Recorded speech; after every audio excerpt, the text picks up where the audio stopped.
Across the UK, online and on DAB. Take a far-out trip into the twilight zone of late-night radio with Iain Doo-doo-doo-doo-doo-doo-doo. Unmissable late-night radio with the original king of unconventional conversation. Make contact with Iain Lee. The Late Night Alternative with Iain Lee on Talk Radio. 911, where's your emergency? 1810 Cedar Street, please. What's wrong? My wife's had an accident. She's still breathing. What kind of accident? She's down on the stairs. She's still breathing. Please come. Is she conscious? What? Is she conscious? No, she's not conscious. Okay, Please. how many stairs did you fall down? Huh? How many stairs? Stairs. How many stairs? Calm down, sir. Calm down. No, 15, 20, I don't know. Please, get somebody here right away, please. Okay, somebody's dispatching the ambulance while I ask you questions. It's in Forest Hills, okay? Please. And that is how a story begins. Listen, if you are watching The Staircase, if you have not seen The Staircase, but plan to watch it, if you plan or have started to listen to the BBC 5 Live podcast Beyond Reasonable Doubt, and you don't want spoilers, switch off for the next 30 minutes or so, because we are talking The Staircase, and we are going to assume that all of you have seen it and are up to date on it, okay? Because we're going to talk about everything. So if you're halfway through it, if you don't want to know what happens, then switch off now, because we're going to talk about it. I saw this was recommended to me ages ago, I think before it went on Netflix, The Staircase, documentary about a murder trial, Michael Peterson, accused of murdering his wife Kathleen, and I was recommended it ages ago, and then it kind of appeared on Netflix, and I started watching it just before I went to New York the other week, and I got hooked. And so I downloaded all of it onto my phone, which is lucky because Norwegian Airlines don't have any movies on their flights, guys. It's 2018. And so I watched it all the way out, and I finished it on the way back. And Kath has kind of binge-watched it today. It's a great series. I'd say it's 3 or 4 episodes too long. I think some of that court stuff goes on a little bit too long. But it's an amazing story, okay? Incredible story. And so I tweeted, I've enjoyed this. And loads of you, as you do, said, oh, Iain, you've got to listen to Beyond Reasonable Doubt, the 5 Live podcast series with Chris Warburton, and it looks into it. And I looked at it, and it's like, I don't know how many episodes it is. And I thought, I don't think I can sit through that entire. It's a tough story to sit through twice, Catherine. It's a big old story. Yeah, and they are long. It feels like long, detailed episodes. Yeah, it's quite hard. Is, yeah. Having binged it in 1.5 days. The TV series definitely. I feel exhausted. So I thought I can't listen to the whole podcast, but so I listened to the last couple of episodes. One of which they have a recent interview with Michael Peterson. And then I listened to the last episode, which I think was recorded at the event we did last year, the London Podcast Festival. Oh, right. Where it's kind of like a recap. And I believe they are in the process of making at least another 2 episodes. So I listened to those. And I must admit, I have gone back and I've started. I'm only on episode 1, I think. Yeah, episode 1. I'm going to go through it again because the Staircase series, I think, is very biased in favour of Michael Peterson. And the BBC, despite the fact, that we all know it's fake news and it's controlled by the Zionist paymasters. No, I'm joking, of course. The BBC podcast doesn't quite. Anyway, enough talking for me. Let's get, and I'm going to use the word expert, and he's going to dispel that immediately. From BBC 5 Live, it's Chris Warburton. Good evening, Chris. How are you? How are you? I'm very well. How are you doing? You're right. I'm all right. Yes, I'm very, very well. And it's weird for me as well because we made this podcast about 6 months ago. We finished doing it, and I thought, right, that's it, that's put to bed now. And then all of a sudden I started hearing that it was going to be on Netflix, the original documentary of The Staircase, and I thought, oh, hello, this story is never going to end. And it's good for us because obviously loads of people are now starting to listen to Beyond Reasonable Doubt. And do you know, I have heard that phone call that you started all of this with 1 or 2 times. I suspect you have, yes. Yeah. Does it sound genuine to you, his voice? Listen, I'm going to ask you. You're not on the BBC tonight, Chris. You're on commercial, so I want to know what you think. But here we think he's guilty as hell. We haven't really said, right, and I know I'm so BBC, it just runs through my veins. Yeah.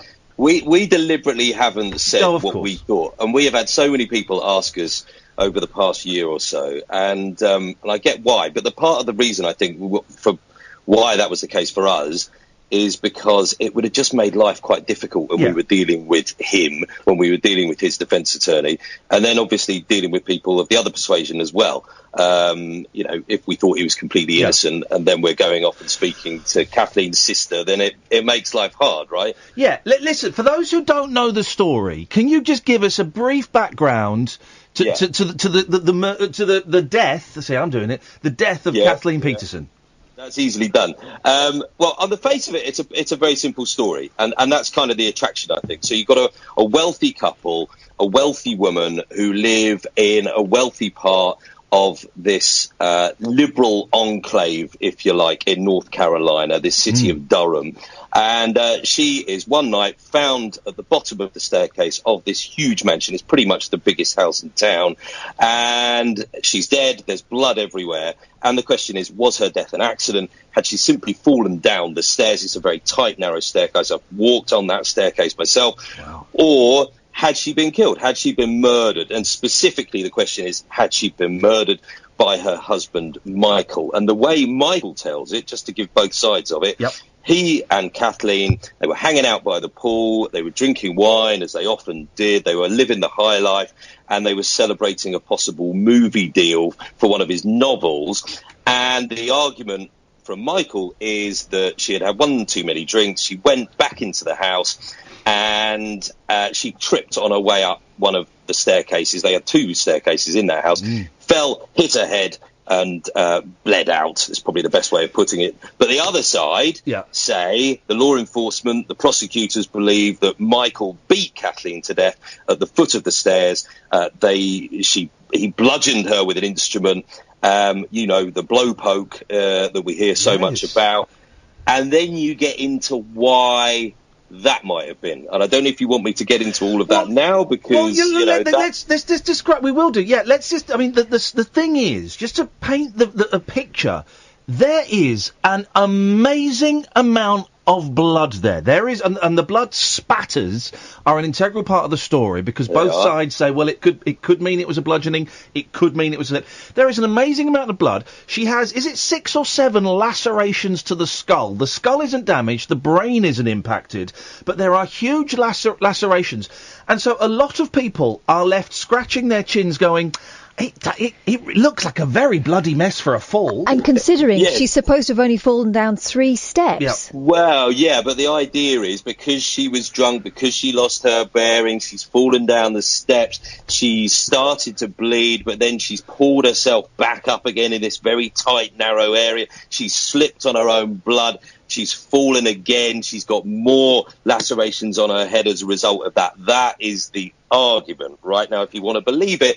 But you're right. The difficulty that most people who come to this story have is the amount of blood. There's blood all over the floor. There's blood all over the walls. There's blood on the ceilings. There's blood on the inside of Michael Peterson's shorts. And I've spoken to one of the jurors, right? All of the other stuff that came the way of the jury during the trial, some of which, as you know, and part of the attraction of this story, because it's so extraordinary, she said none of that mattered diddly squat. Right. It was the amount of blood when the jury were taken to that house on a specific visit to go and see it. It was that level of blood which convinced her, and that she just said, I didn't need anything else. Now, one of the things that I spotted from the series really early on, and I did the Staircase series, not your podcast, and I didn't read about it, but I spotted really early on, I thought, this is totally weighted in favour of Michael Peterson. First of all, it's very odd that early on into a murder investigation, there's a film crew hanging around, and it turns out they're a French film crew. But also, from episode 1, I'm thinking, nah, this is very heavily biased. And some of the titles of the episodes, prosecution trickery, the prosecution's revenge. I mean, the prosecution are definitely the enemy, aren't they? And you're saying, Chris, that I know from what I've heard from the few episodes of your podcast, Beyond Reasonable Doubt, is quite a lot of stuff was left out of the Staircase.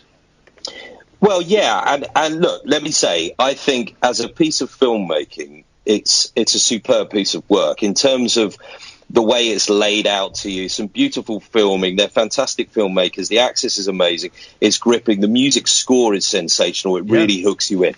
But the point is, you're right. Loads of people have said this to us. But I guess if your MO is, I'm going to spend all of our time with the family, with the accused, then surely coming down on his side is in a sense going to be inevitable. And we saw that for ourselves, you know, when we went over to Durham a couple of times, we saw Michael Peterson just completely coincidentally once having lunch outside of Delhi, and he was with the French film crew. They're happy as Larry, having a few glasses of wine together and all the rest of it. But it's what's left out, and what is left out are interviews, I think, with those people who believe that Michael Peterson killed Kathleen Peterson. So Candice Zamperini, as an example, that's right? Kathleen's sister. Kathleen's sister, who has, above anybody else, you know, dealt with the emotion of the loss of her sister over the years, and it's been absolutely horrendous for her. And we see her right at the end of the staircase when she gave her victim impact statement in court. Chris, stay there. Listen, I've been learning. Their podcast is so slick. Stay there. We've got a bit of that. So this is right at the very last episode. Spoiler alert, guys. When Michael pleads guilty under a kind of weird little legal loophole, which we'll get to. It is. And Candice is allowed to stand up and make a witness statement. This is the beginning. It's an incredible bit of television. This is the first sort of minute, 30 seconds. Good morning. I'm Candice Zamperini, Kathleen's other sister. 2 months after Kathleen's death, my husband Laura and I drove in February 2002 for the first time to meet with District Attorney Jim Harden. I didn't want to believe she'd been murdered. I was sure this was an accident. At the end of the meeting, Jim Harden asked if I wanted to see the autopsy pictures and some crime scene photos. He handed me a large envelope. It was my Pandora's box. All the evils of my sister's death leaped into my eyes. The horrors of my sister's beating were shown. The assaulting of her body.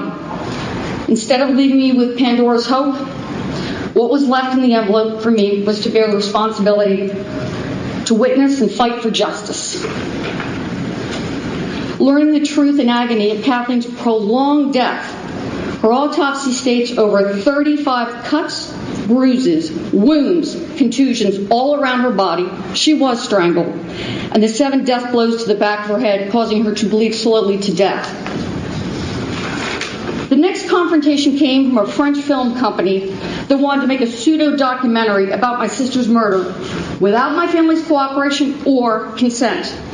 Michael Peterson would have a movie made that he could pontificate. He could tell everyone, all of you, how incompetent the Durham police and justice system was. He could proclaim in this film again his complete innocence. The staircase film was made, and twice episodes were used to threaten and scare Kathleen's daughter and myself. Michael Peterson states in the film, if not for Candice and Caitlin, I would not be here in a courtroom.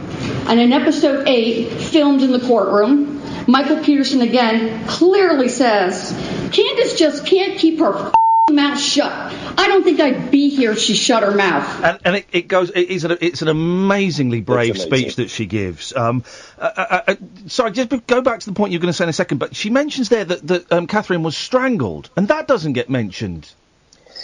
That doesn't get mentioned. That doesn't get mentioned a huge amount in court, though, to be fair. Right, okay. You know, that is one of those tricky areas. I mean, I think it came as a part of the autopsy but wasn't used extensively in court, as far as I remember, but I don't exactly remember why. I mean, the point is, you hear there, right? I was in court and I saw that. Wow. And the power that she was taking from that situation where she was stood literally meters away from the man who she believed had killed her sister. And this was the opportunity to look him in the eye and say what you just heard there. It was such a powerful moment. I went outside and I was part of the scrum that interviewed her directly afterwards. She has had, as you rightly said, Ian, when we were emailing each other, sorting this out, you said, I can't believe the grief that she's had on social media. Oh, you Google her, you Google her name. Some of it. You Google her name, and it's all, this stupid bitch, what does she know? She's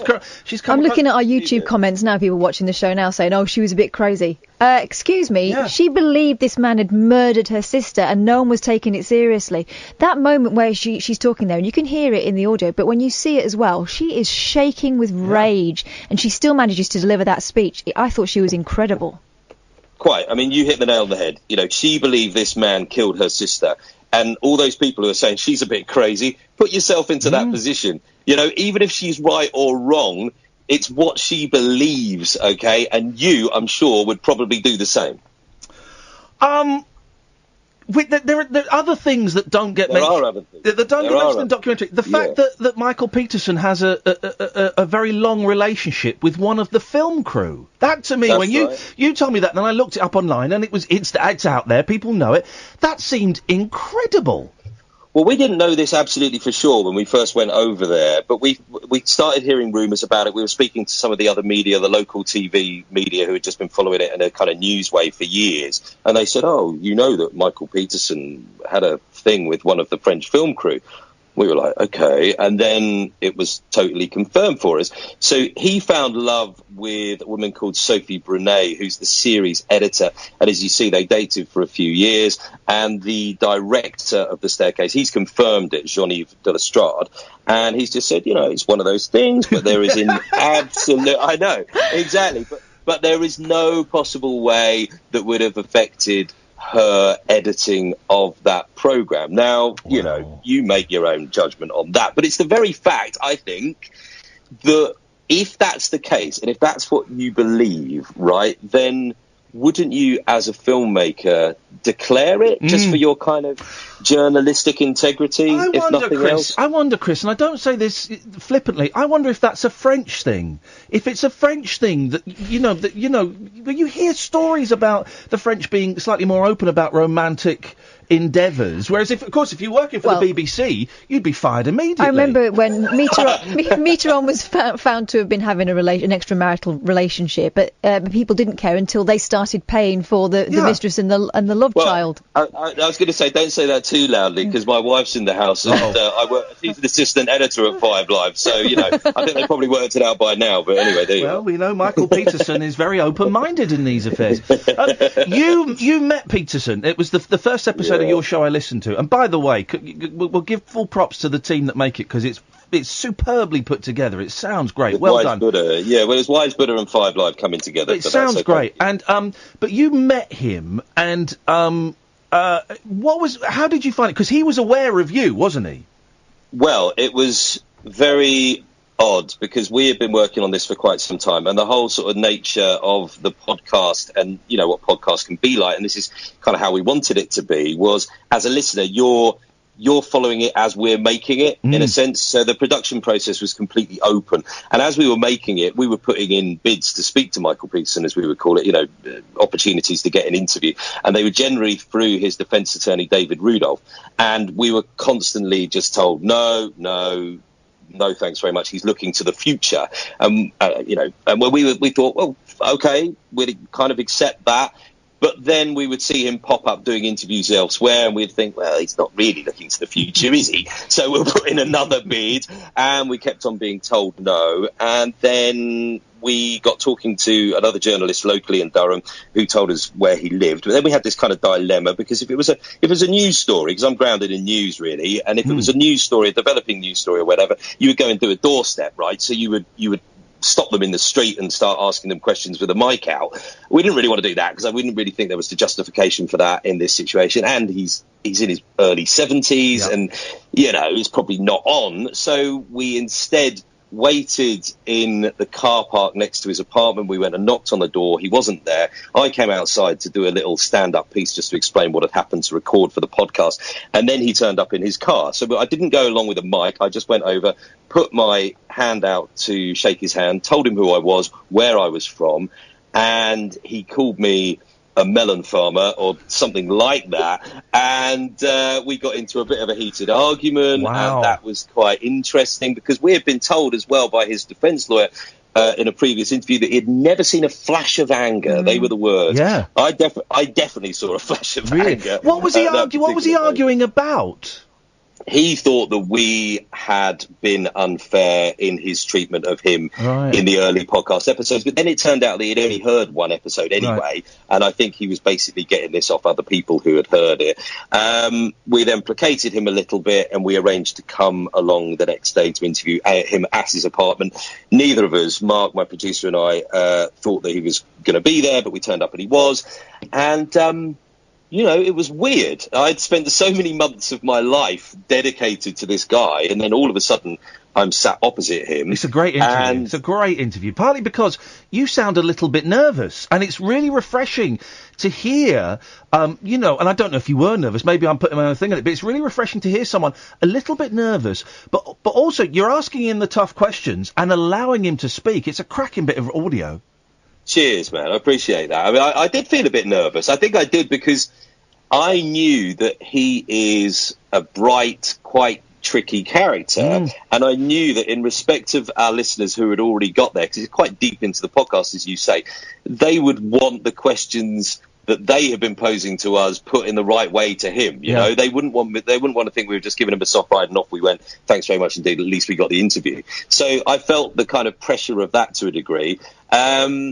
Did you hear the beginning of the interview where we basically asked him what he had thought of the podcast? Yeah. Which I just, you know, it was just crazy because he had gone away that night. He binged previous, it. He binged it. The whole damn thing. I was thinking, when were you up to, man? He was been listening to it till about 3 or 4 in the morning or something. But yeah, and he was obviously deeply critical. But that's fine. We found that okay. And you know, it was quite a spiky, quite a tense affair, but it was very interesting. And the thing I asked him why people think he's guilty, and there was a really long pause. That was the bit, and he said, well, the amount of blood, people are overwhelmed by that. And he talked about the autopsy pictures, the lacerations to the head, and said how shocked he was by those terrible injuries. And, you know, he got to the very root of why a lot of people doubt him, ultimately. Go on, Catherine. I was going to say that, but I can't imagine what it must be like to be sort of studying a case and then being sitting face to face with someone who actually has always been in the driving seat. That's something that really came across to me while I was watching The Staircase, is that this is a man who knew exactly what was going to happen and was right in the middle of orchestrating everything that was said in that courtroom. Yeah, you're absolutely right. And I mean, but the point is on that as well, the orchestration thing. He and the film crew following him everywhere. He talks repeatedly about the media being against him, you know, it turning into a media circus, all that kind of thing. Yet he was there trying to orchestrate the events. He had a film crew following him around everywhere. So it kind of feels a little bit rich in that respect. Do you know how that came about, Chris? Because the film crew were there pretty early on in the proceedings. How did that relationship start?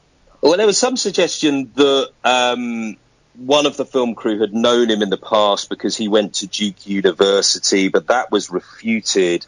I think it was a tip-off. They had been looking for another case because they had already been doing another case in America. And what I think they were initially trying to show was the contrast in the way that the legal system can help or be of difficulty to people based on their income levels in America. So they'd already done one story following a story of a poor person who had basically been accused of murder. And that had done very, very well, and it had won an Oscar. And on the flip side, they were trying to find the story of somebody with wealth who had found themselves in that situation. I can't, for the life of me, remember exactly how they came across the Peterson story, but they were on the search for something like that, if you see what I mean. Any other things, any other big things that were missed out of the TV documentary, The Staircase? I think probably... Go on. You wanted me to go down this line? Well, if that's the line you want to go down, just tread carefully, as you know my recent history. But yeah, go on, go down that line. I do.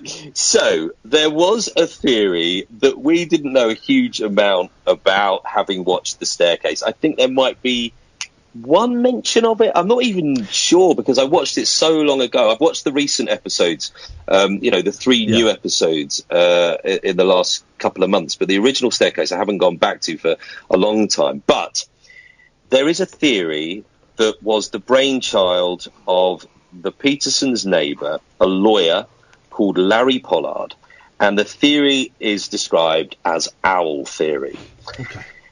Okay. Go carefully. Now, go carefully. Are you going to be all right? I'm all right. Are you Chris, sure? I'm all right. I think I need to face this. Okay. All right. So the theory is that an owl swooped down and struck Kathleen's head, and that it cut her scalp with its talons. She then fled inside the house, but because she had been drinking, she fell down the stairs and blacked out.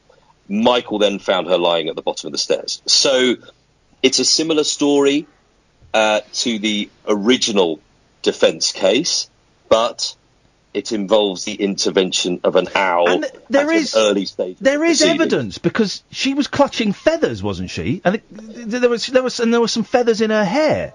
There were some minute,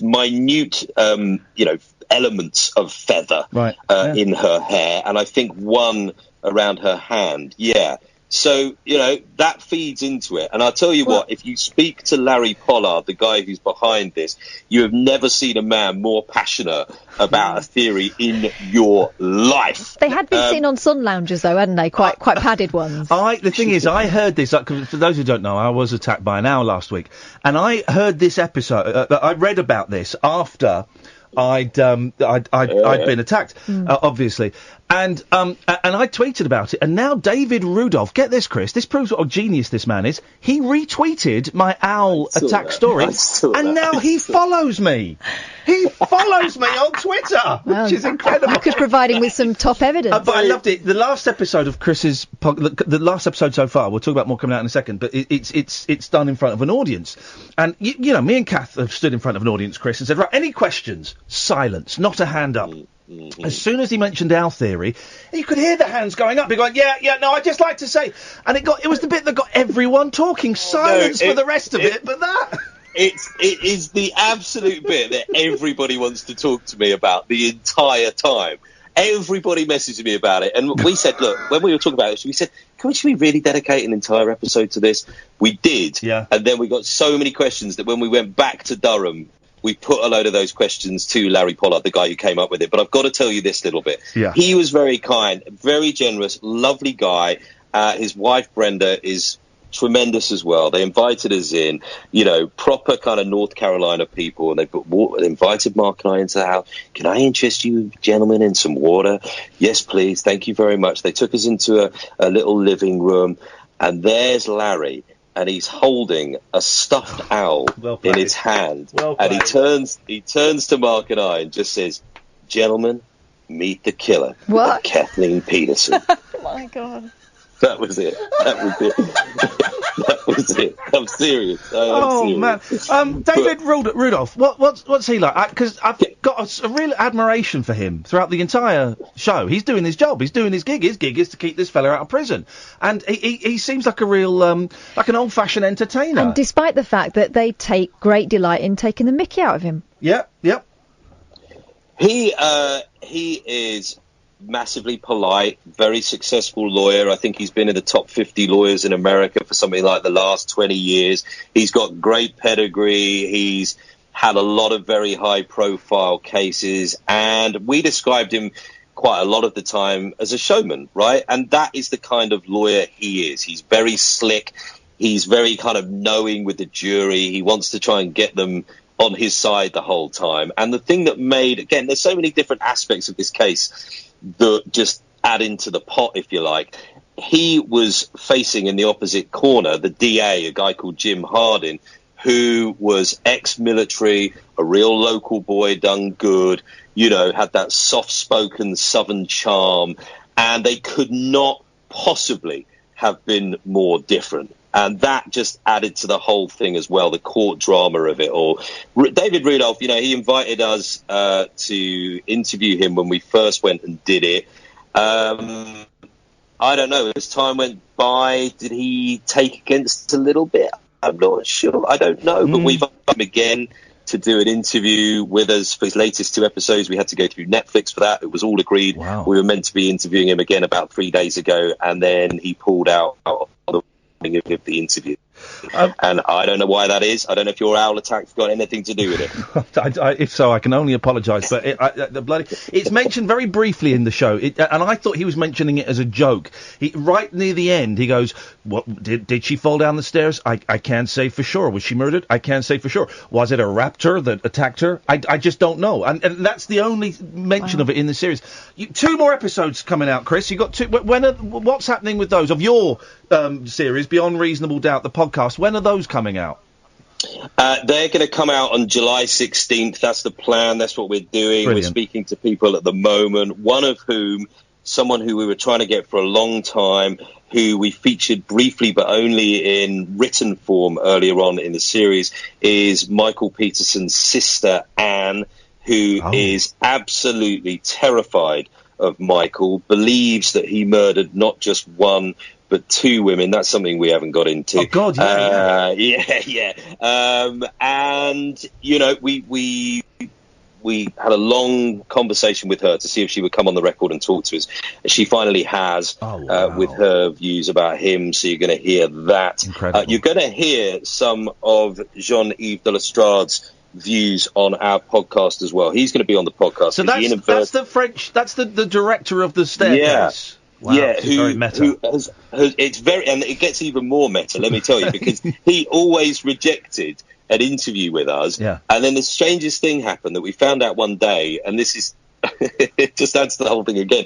He ended up agreeing to do an interview with another 5 Live program, which is called The Heat Map, and it's presented by the BBC's arts editor, Will Gompertz, Will Gompertz with the hair and the glasses and all of that. Oh, yes. And he very kindly did an interview with Jean-Yves de Lestrade, told him that, it would go elsewhere in the BBC, and that was fine, but he probably didn't necessarily think that it might be our podcast as well. So, beautiful. Yeah. That's quite naughty for the BBC. I like that. Well, it's honest. No, it's honest, of course. We didn't pull the wool over his eyes. So, wow.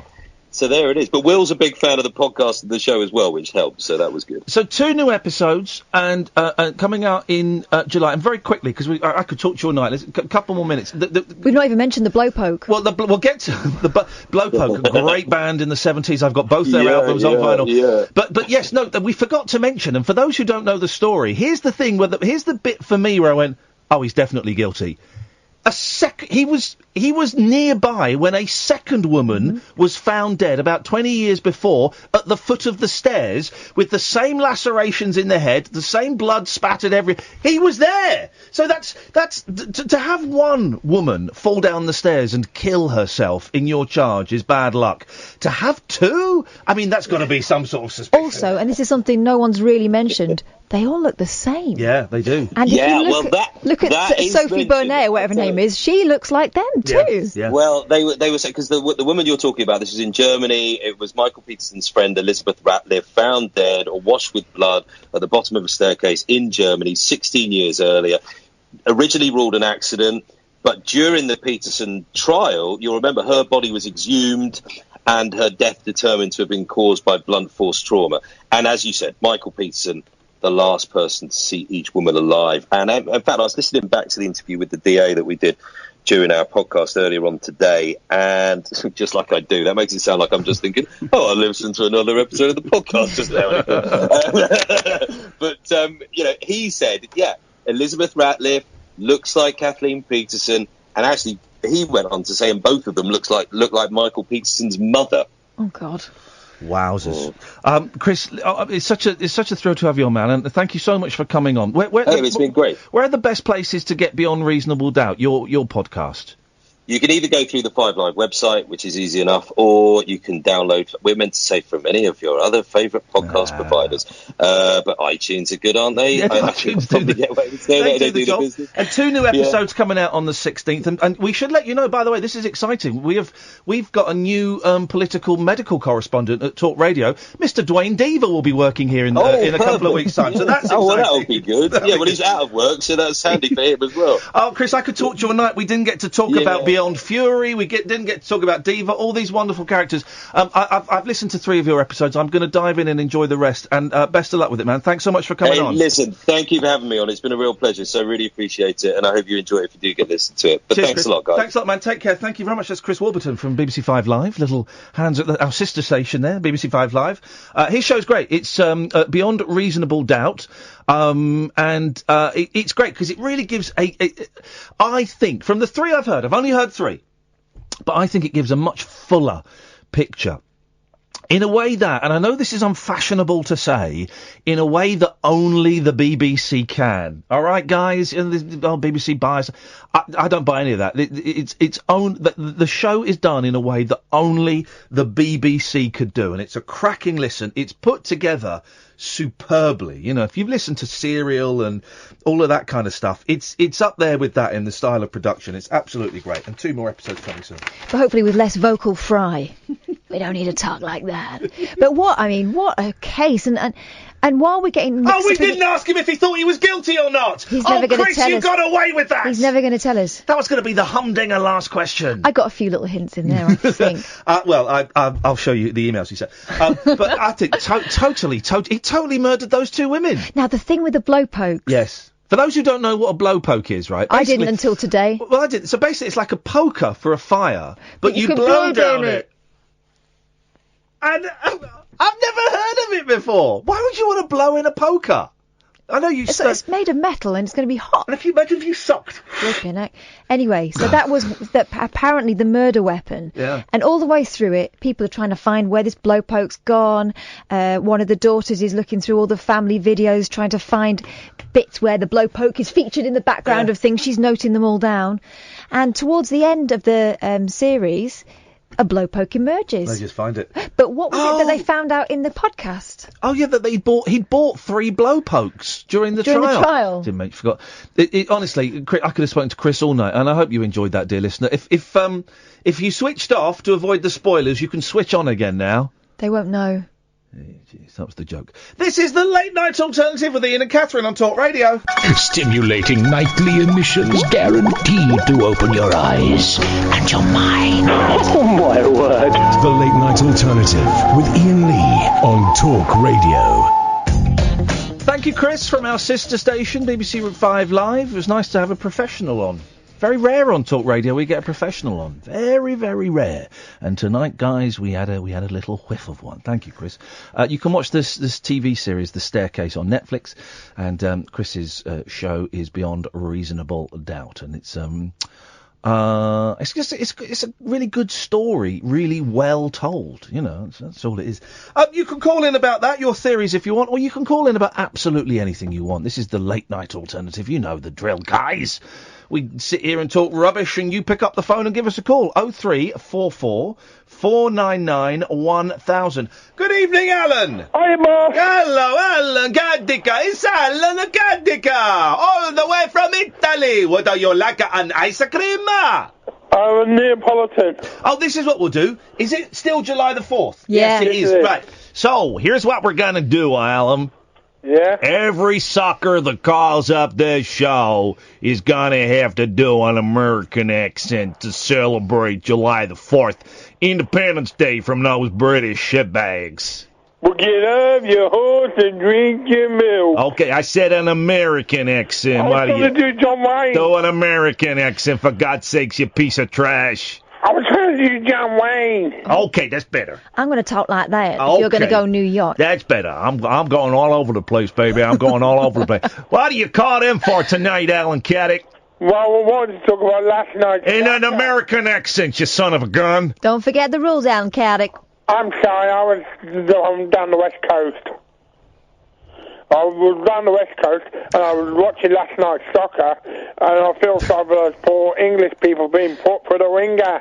I can't understand a word he's saying. This guy, you're watching the soccer and the English people were being put through your ringer? Because it was penalties. Oh, man. Ah, yeah, the penalties. That was some crazy... Hang on a minute. What are we talking about football for? We don't care about football on this show. We're a football-free zone.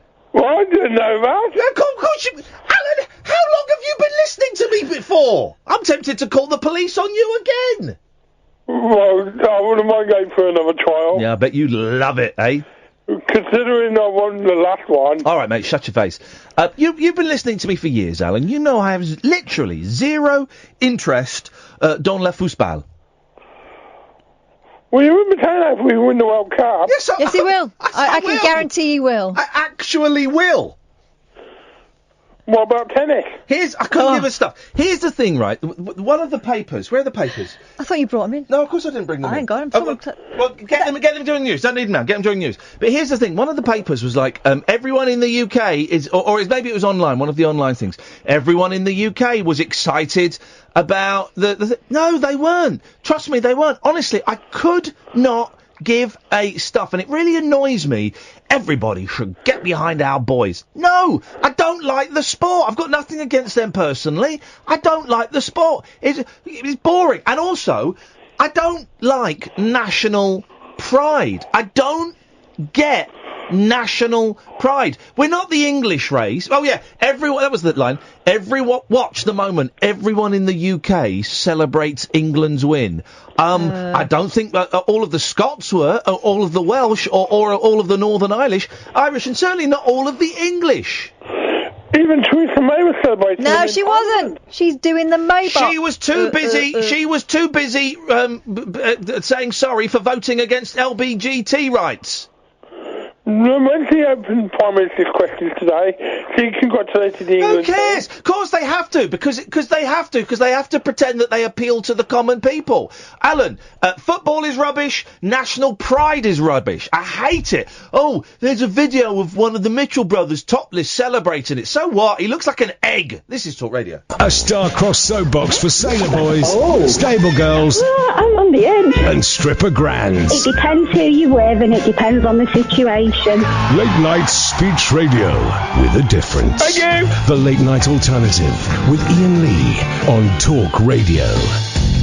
I hate all this. I hate national pride. Why should I be proud of the bit of rock that we're not an English race? We're a human race, aren't we, guys?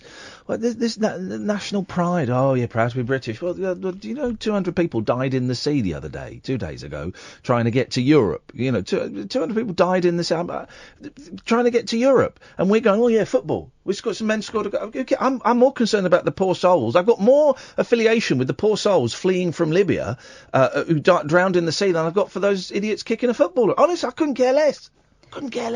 Although without immigration, we'd only have 1, 2, 3, 4, 5 footballers on the pitch. There we go. Good evening, Donald Trump. Hello. Hello. I would just like to wish everybody across the world a happy 4th of July. Happy 4th, Irene. Just happy 4th. Okay. How is your day going, Ian? This is the worst Donald Trump I've ever heard!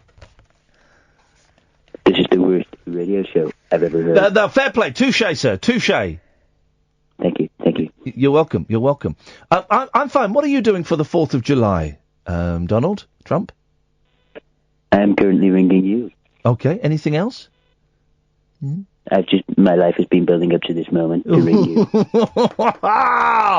Wow, that's fantastic. And what did you have any fireworks? Did you have anything nice to eat?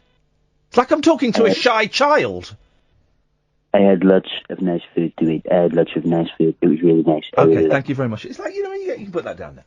When you get shy children that don't really want to talk and you kind of feel obliged to talk to them, and it's like, oh man. That's what that Donald Trump... Not like him to be so quiet. That's what that Donald Trump was like. Dear God. 0344 499 1000 is the telephone number if you want to give us a call. You'd be very welcome to. I was about to say what you're doing this weekend, but am I right in thinking it's only Wednesday? It's Wednesday. This week's dragging on a bit, isn't it? It's dragging on a bit. Man alive, I am shattered. I'm going to see... I can't go to the school play tomorrow because I do this silly job. But I'm going to see the rehearsal of the school play tomorrow afternoon. Which will be better, as you know. Which I am very... I'll take this call, Sam. I'll take this call. I'm very, very excited about. Hello, line 2. You're on the wireless. Hey, USA. England is shit.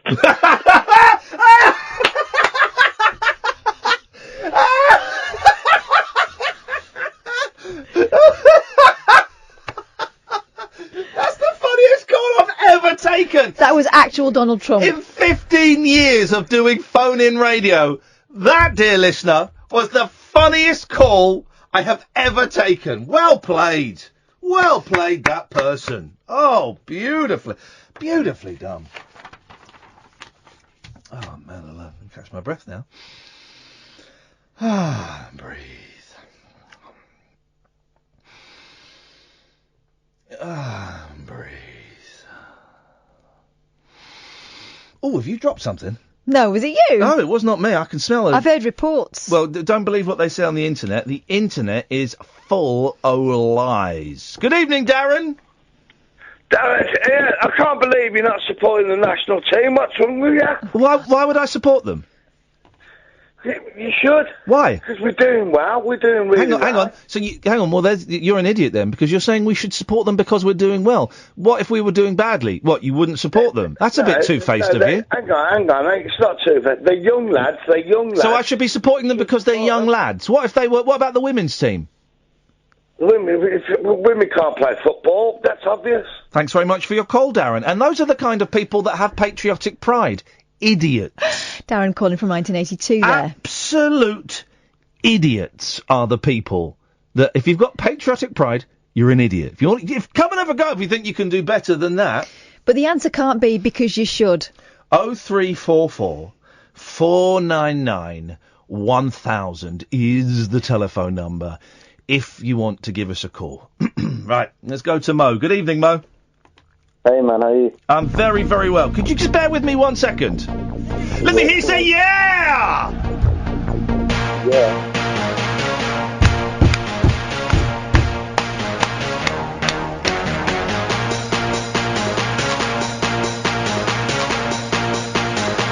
Let me hear you say, yeah! Yeah.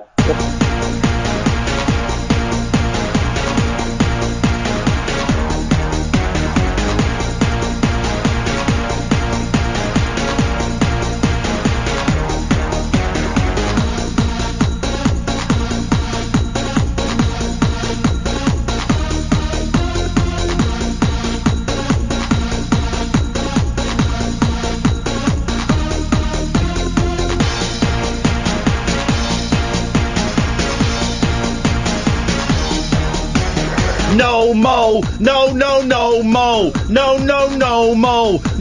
there's no chance. No, Mo. No, Mo. No, there's no chance.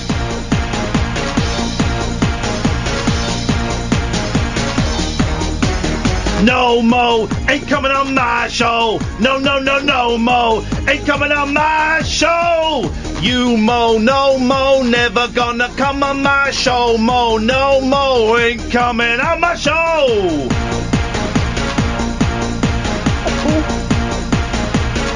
Let me hear you say yeah. What a knob. When I'm on the stage, I'll ask for more. I'm on the ass, I know the last. I work real hard, do you like my cash? Tick, tick, tick, tick, tick, tick, tick, time. When I'm gonna go, you're going for mine. You, Mo, ain't gonna come on my show, cause you are a big knobhead. No, Mo. No, there's no chance of you coming on my show. No, Mo. No, there ain't no chance of you coming on my show.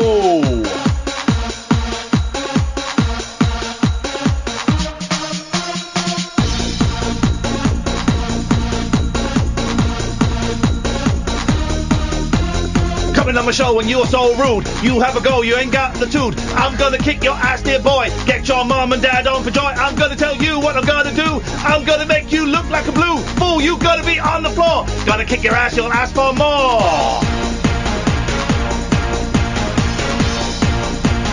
No, Mo.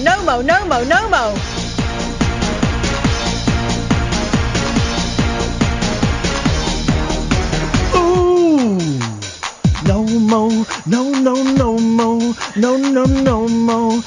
No, there's no chance of you coming on my show, cause I don't know this song very well. Sound from my mouth is a rap you hear. No valley too deep, no mountain no high. Reach the top, gonna touch the sky. They tried to diss me cause I sell out. I'm making techno when I am proud. Here we go. Join in with me, Mo. Here we go. On the ones and twos, it's Mo from Watford. No Mo, no Mo, no Mo. Now it's your turn, Mo. No, Mo, no. Better. No, Mo. No, Mo. I'm joking, Mo. What have you got for us tonight? Ian, I don't know why. Not a chance, buddy. Let's go to the break. The Late Night Alternative with Iain Lee on Talk Radio. We have ways of making you talk.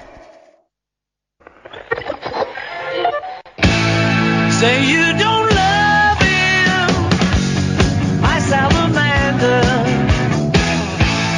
Why do you need him? Oh no, don't answer. Oh no. I'm getting closer.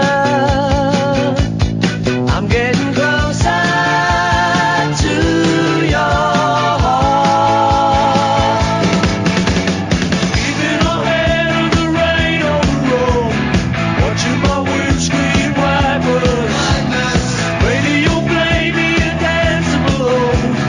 Cattle beware of snipers.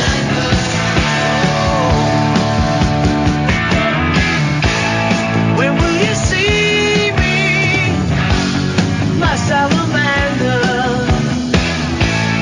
Don't try to tell me. Oh no, don't answer. Oh no. I'm getting closer.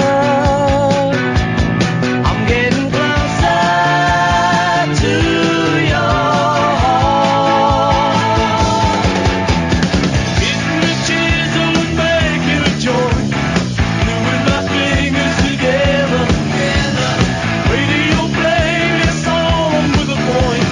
Sailor beware of weather.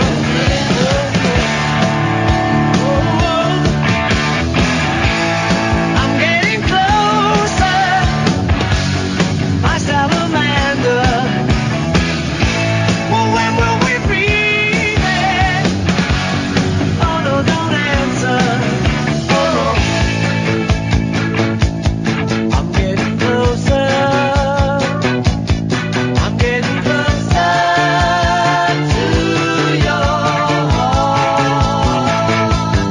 I'm getting closer to your heart.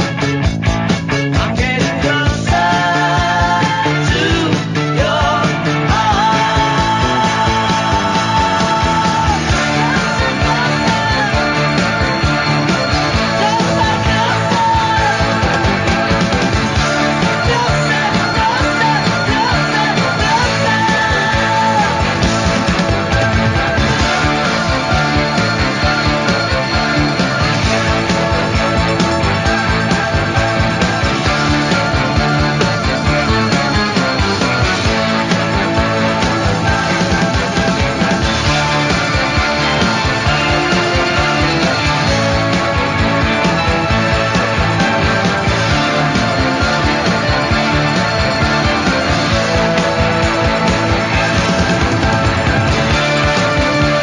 That's some song, isn't it? Best opening lines in rock. Say you don't love me, my salamander. Come on, Paul.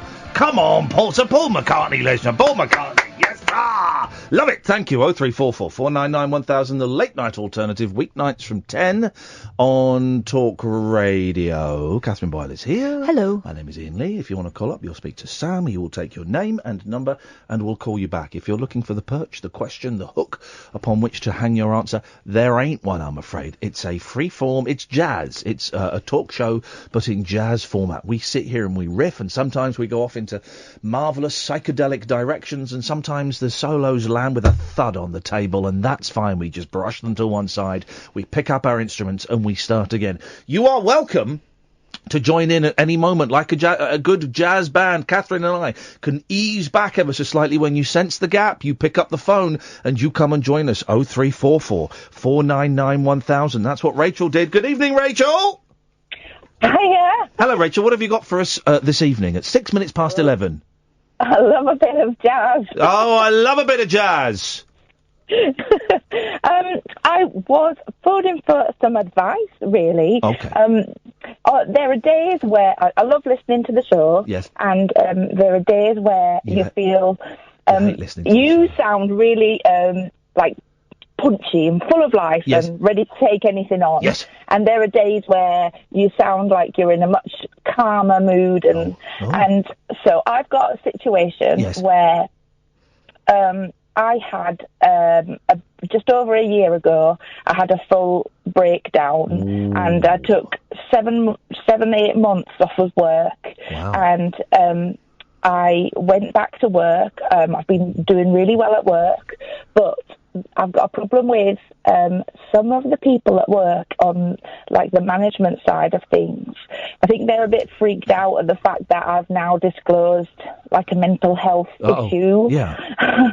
and I have sought advice because I'm definitely being treated differently, and I'm on medication, and I'll probably stay on medication for a long time, but my life is really back together, and it's in a really positive place, and actually loads of things have changed for the better because of what I've been through, and I've done a lot of learning from it. But what I wanted to kind of sound out from you guys is what do you do? What do you do on those days where you just feel like up against a brick wall? And there are some days where I feel all right in myself, and I just think, you can't change people's perceptions, and there's still going to be stereotypes and stigma and things like that, and I'll just show them through the work I'm doing that I can do a perfectly good job. And then the next thing comes up, and you still don't get given the same opportunities as others, and I know why. I totally know why, but sometimes it really gets you down, and there's not very much you can do about it. Well, hang on. So I was going to ask, how are they treating you differently? And I think you just answered that question. They're not giving you the same responsibility that they are giving, in inverted commas, normal people who haven't had a breakdown. Yeah, is that right? Exactly that, yeah. And there are some things that I did in my job before I went off that they haven't given me back.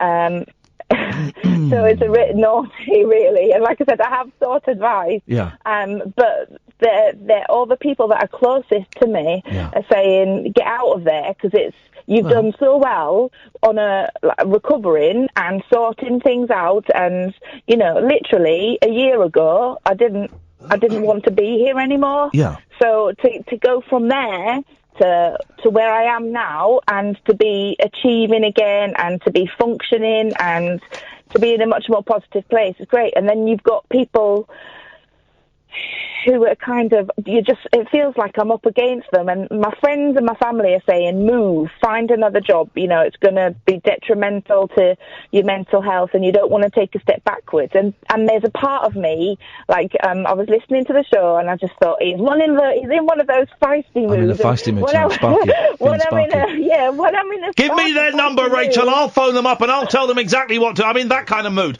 Oh, don't, we got in trouble for doing that last night. I'll pay you to do that. Right. Let me ask you some questions, and if they're too personal, tell me to jog on. Are you, even though you appear to have less responsibility, are you still getting paid the same?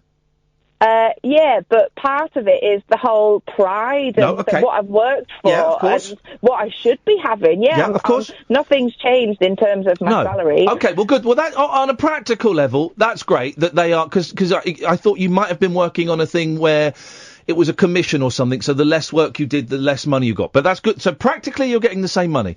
Do you think that your job had played a significant part in your breakdown? Yes, certainly added to stress and misunderstanding. Right. Yeah. Okay. Yeah, before. But yet they still gave you 7 or 8 months off. That's quite progressive. Yeah. Do you not think? I think it is that you had. I think it's great, and I think it's the right thing.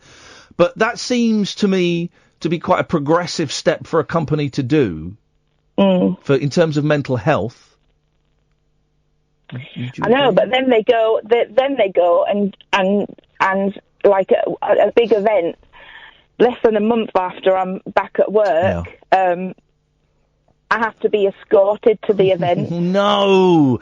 What, in case you Seriously? go crazy? Well, obviously, yeah, in case I've got a machete with me or Oh, something. no, it's Nutty Rachel! I know. Okay. Have you... All right, here we go.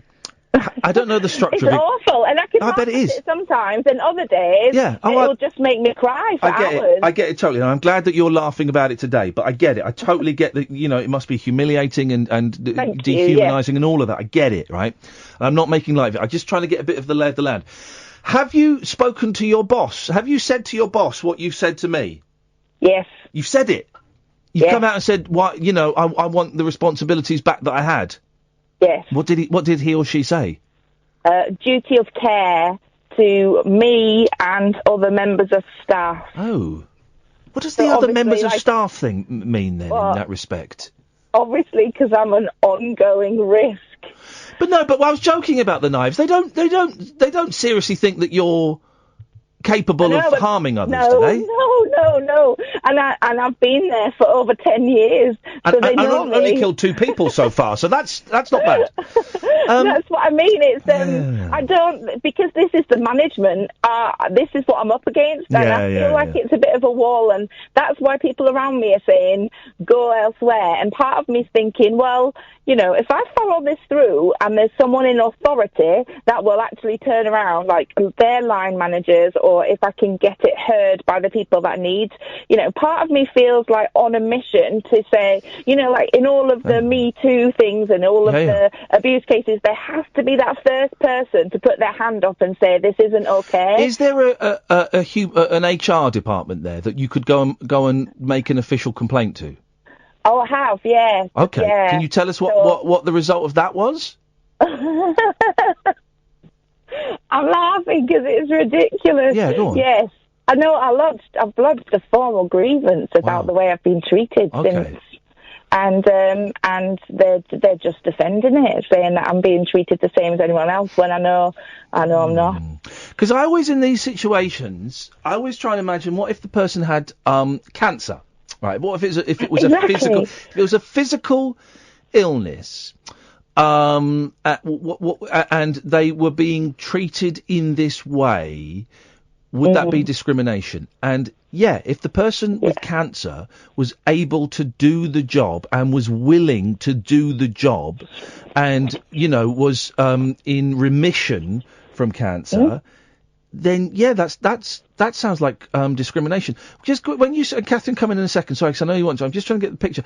When you spoke to HR and you spoke to your bosses, did they say, look, Rachel, we're doing this for 6 months just to keep an eye on you, and if at the end of that 6 months you're okay, we'll go back to normal?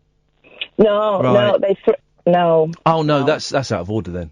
Catherine, you want to say No, I was going to ask about the HR situation, and I was going to say, have you got anything in writing from them stating their case? Because I think, that's going to be useful. Keep everything and make sure they don't...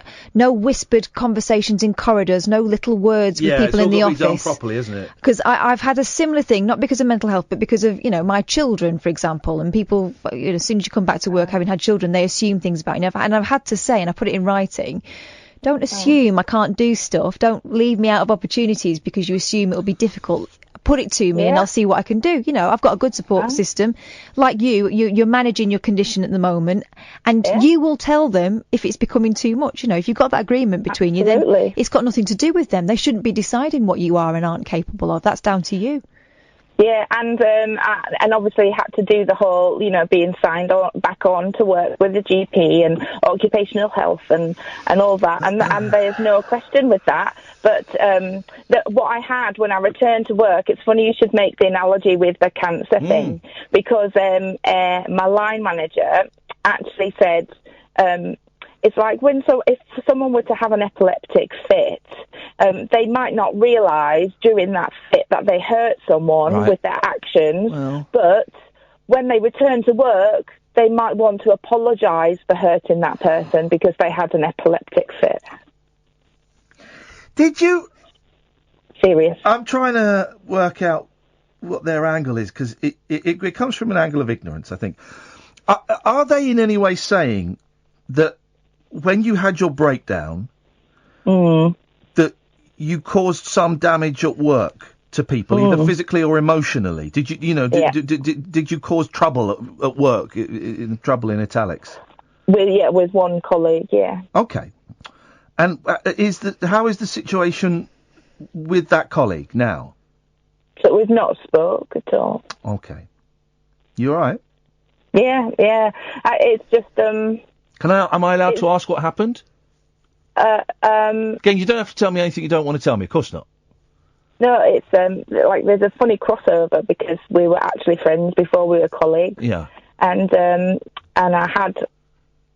had my breakdown whilst at work, and come 9 o'clock in the evening, I mean, a doctor was called, my husband was called, and come 9-10 o'clock in the evening, this colleague who I work with hadn't even checked in to see how you were and things like that, and that really bothered me, and I was really angry at that time, and so I sent a message saying, "Oh, now you show your true colours. You're selfish, and with me out of the picture, you'll be able to."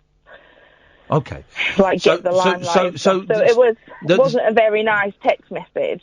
Right. So you were at your lowest ebb emotionally, and you were having a breakdown, and someone you considered to be a friend as well as a colleague didn't give you the support that you felt that you would have liked from them. There, yeah, right? for me. And so you sent them, when you were ill, I'm guessing, you sent them a really nasty F you kind of text. Yeah. Okay. And why haven't you spoken since? It's just a bit awkward. It's a bit awkward. I bet it is awkward. Of course it is. I bet it is. Do you, going back to the epileptic analogy, which is slightly ham-fisted, but do you think that when they were talking to you about that it was your friend? Yeah, they were referring to? Totally. Yeah. And I think because that person has covered all my work while I've been off, they look like golden balls and I'm just a pain in the bum. Yeah. And so it's quite easy for them to blame my mental health on the situation. But the thing is, I've had the time out, I've done what I've needed to do, I've had the help that I've needed, and I know that I'm good at my job. I'm back and I'm doing that. Do you work in this? Yeah. Is it you in? How physically? How close are you to this person in the office? No, it's completely different departments. So no, I've not. It's just the reason I phoned is because some I don't know, obviously your challenges have been documented, you've talked about them a lot, and yet there are some days when you're quite open about how you're feeling, and then you're still able to come with great energy and pull yourself out of it. But that sounds like you're talking about two different things. That sounds like you're talking. That to me feels like two different things. One of me doing shows with energy when I'm feeling down. Well, sometimes I don't, and I can phone in sick from time to time. But for me, I mean, how difficult would it? All right, okay, okay. All right, let's just do this. If I were your friend that had received that message, I'd be pissed off, right? Because, and I'm not saying this to shame you in any way. I'm just saying how I feel, and I don't know the whole picture. But I'd be pissed off because I may have my own reasons. Maybe I saw my mum have a breakdown when I was a kid, and so stuff like that freaks me out, man, and I can't have anything to do with it. Or maybe my kids were sick that night, or maybe I'd just been for a cancer, I was going for a cancer test the next, or maybe that, just there was something in my life that meant that for whatever reason I couldn't step up and be a friend in the way that we would normally expect, okay? And so then to get a message like that would really upset me and would really grate me, and I would find that tough to deal with. And I was just wondering if it were at all possible for you to get in touch with that person and say, look, can we go for a coffee and talk about this?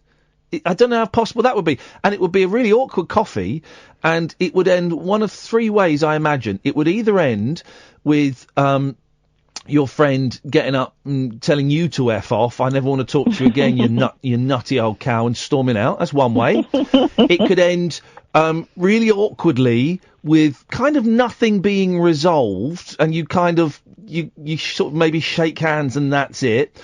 Or the third way, and it's possibly the most likely way, is that it ends with you both in tears, saying sorry for what you did, and them saying sorry for what they didn't do, and that's what. And starting again. Do you see what I mean?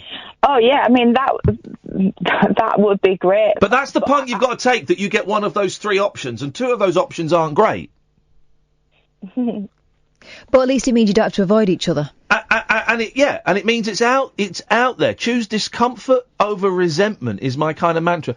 Do you think that could be possible, Rachel? I think it's worth giving a go. It's been a long time, but like I said, we were friends before we started working together. And I think, in hindsight, probably my expectations of that friend from that time were too high. But then at the same time, they were fully aware of what I was going through and the struggles before. Yeah. I don't know if people... I've often thought that people are fully aware of situations that I've been going through, and then when I've told them, they've gone, oh man, I didn't have a clue. I didn't have a clue what was going on. Quite often... This is part of the reason I'm getting divorced, is because, quite often with my wife, I would think she knows what's going on in my head. But actually, unless I sit down and say this, and this, she doesn't have a clue. And that's quite common in human relationships. Can I also say, as someone who's, a supportive friend, I've tried my best, sometimes, you tell each other your trouble so much, and he or she may have, I don't know what the situation is, I'm just guessing, but you seem to handle it, right? So it seems like the end of the world, and then you seem to handle it. So they don't know whether to wade in, whether to sit back and let it pass like it has before. Sometimes it can be difficult because they don't want to be your mum. They don't want to suffocate you, or sometimes it can be very, very worried. Sometimes I get very, very worried, but at the same time, I'm not anyone's keeper. Do you know what I mean? And also, some people are scared of, in the way that people are still a little bit, but not so much, but used to be in the 70s and the 80s, scared of cancer. People didn't say cancer, they'd say the C word. People used to be scared of cancer, and they are a little bit. People are scared of mental health and of breakdowns and of, breakdown. God, they had a breakdown. I know, and just experiencing that for the first time ever, I feel like a bit of a hypocrite because I've never been touched in my little bubble of life with sort of mental health issues from anybody close to me either. Yeah. So I didn't know about symptoms and medication and therapies and stuff until I've been through it myself. So I think it's very hard to understand a lot of the symptoms and things unless you've been through it. But I had sat down with this person and I had told them exactly what I was feeling, and that I didn't understand it. In the months leading up to actually, my brain and my body giving up. Do you miss her? Do you miss them? I don't know. Do you miss them as a friend? No, not after this. No. Okay. Well, in that case, maybe meeting up with them isn't the right thing to do. I suggest it would keep your side of the street clean. I suggest it might be what your boss is referring to. But in answer to your original question, I mean, how easy would it be for you to get a job somewhere else? I don't think that's hard. I don't think that would be the problem. Then go and look for another. Look for another. Because I hate being the one that gets up first and pay. I don't want to pave the way. I don't want to clear the path for others behind me. I want to follow the path, the well-worn path that people have trod before. So there's all, this hashtag Me Too stuff. I couldn't do it.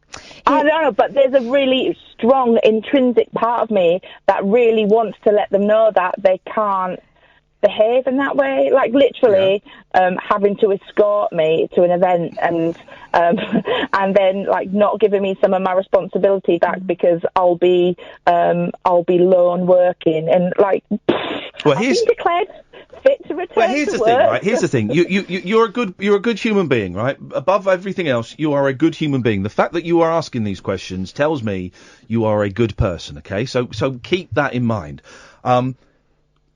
it can never hurt to look for a new job. You know, if you keep your eyes out for a new job, or you stay and you fight the fight, and you show them that you're fit and you're well, and they're discriminating against you. In that case, I do suggest that making amends with your former friend goes a long way to showing that you are not nuts, that you're well, that you are mature, that you are responsible and able to clear up any mess, whether that mess is yours or not, and maybe it's partly yours at least, that you can clear up any mess, that you are a reliable colleague, that you can see that maybe you have spoken inappropriately to people in the past, and you can sort that out. Now, whether that clears the problem with your boss or not, I don't know, but I suspect that would help that situation. Yeah, I think it would take a lot of the wind out of their sails, because they can't say that you're being unreasonable. And then you can go and kick a fuss up if they're still being dicks about responsibility. Also, if you do get a new job, then wonderful opportunity to tell them exactly why you'll be leaving, and don't be polite about it. Yeah, go and do a whittle on the boss's desk, or do a dump in his drawer. Gosh. Rachel, would you keep in... honestly, I really appreciate your honesty. I don't know if anything we've said has been any use, but would you give us a call again and let us know how things are going? I'd love to. All right, nice one. I wish you the best of luck. You're a good person. Thanks so much for your time and advice. I appreciate that. Thanks. Thank you, Rachel. Take care. Ta-ta. Most of all, just got to be kind to yourself. Innit, though? Innit? 0344 499 1000. Alan, stay there. Come to you after this. Closing time conversation for tax inspectors, taxi drivers, and taxidermists. Great big talk for the wee small hours. You've been trolling me big time, mate. The Late Night Alternative with Iain Lee on Talk Radio. Don't forget, dear listener, you can come and see us in Manchester on July the 28th. I don't know. The tickets are sluggish. Let's be honest. Tickets for Manchester and Scotland are sluggish. And I'm thinking maybe that we do knock it on the head for a bit, that this is the end of us going out and doing shows for a bit. 'Cause we get lots of lovely people say, hey, well, why don't you come to various places? I mean, lots of people saying, why don't you come to Scotland? Okay, well, we booked 2 shows in Scotland and we ain't sold no tickets. We sold 30 tickets for each show. In Edinburgh, the 1st of September, and Glasgow, the 2nd of September. Both venues hold about 200 people. We've sold 30 tickets. And the other thing is that whenever we say we're going, for example, when we're coming to Manchester, we'll get a load of tweets immediately after saying, why don't you come to Liverpool? Why don't you come to Leeds? It's near enough. We can't afford to do everywhere. We can't. So I'm kind of thinking that we'll do... The full list of shows are up on iainlee.com/events. And listen, I know money's tight. I'm not having a go at you. I know money's tight, and the last thing you want to spend is 12 quid seeing these idiots dicking about on stage with no script or anything. So I get it. I'm not doing who was that old man? Spend Love. I'm not doing a Spend Love. Why were we offered him as a guest? I don't know. I think of someone who doesn't listen. Wow. I'm not doing a Spend Love. I'm just saying that, you know, because it costs us money. If we sell out this 65-seater venue in Manchester, after petrol and hotel, we get about 50 quid each, right? That's if we sell out, and we've got 18 tickets left. So we'll lose money, and that we'll break even, which is fine. But and I like Manchester. I'm looking forward to coming up there. We're going to hopefully do the show from a listener's house. We need to sort that out. But that's just why we don't go everywhere. But that's it. And so I think once we've done these, and Edinburgh, and there's Brighton, which will hopefully sell out because that's sold out before, and Bath. Maybe we leave it for a little while and we have a rethink. If you want tickets for Manchester, it's on July the 28th. Ticketsource.co.uk/Iain-Lee, IAIN-LW, ticketsource.co.uk/Iain-Lee. And tickets and all the dates and everything are on iainlee.com/events. Let's go to Alan. Good evening, Alan. Hello. Hello, Alan. What have you got for us? Well, firstly, I'd like to say, when are you coming to Belfast? We've been to Belfast! When? Exactly! when were we in Belfast? November, wasn't it? We've been to Belfast! I took my girlfriend to see Richard Herring. Well, you should have took her to see us. We were there. I didn't know you were there. Where were we in Black Box? The Black Box, wasn't it? In Belfast. No, well, we went to Mandela Hall. Well, that's why you didn't see us. We weren't there, you muppet. That was Richard Herring. You're an idiot. We were in the Black Box and we sang songs and everything. It was Actually, a great that was quite night. a big one, wasn't it? It was a big one. We would have been there. If we had known you were there, we would have been there. Well, we mentioned it on the show a lot. Well, I'd listened to your show a lot, and I've never heard you mention Belfast once. You kept saying about Well, go and Edinburgh download. and Glasgow. You never mentioned Belfast once. I'm going to punch you in the nose in a minute. Do you listen to our other show that we do? What other show? There we go. There we go. Another show? We do a podcast. Have you heard that? No, I just listened to this show. Okay. We do a podcast called The Rabbit Hole. If you go and find it and go back a few episodes, you'll hear some shows we recorded Not in much Belfast. good now. You've already been. Well, you can soak up the atmosphere, have a few more drinks, and pretend you're there.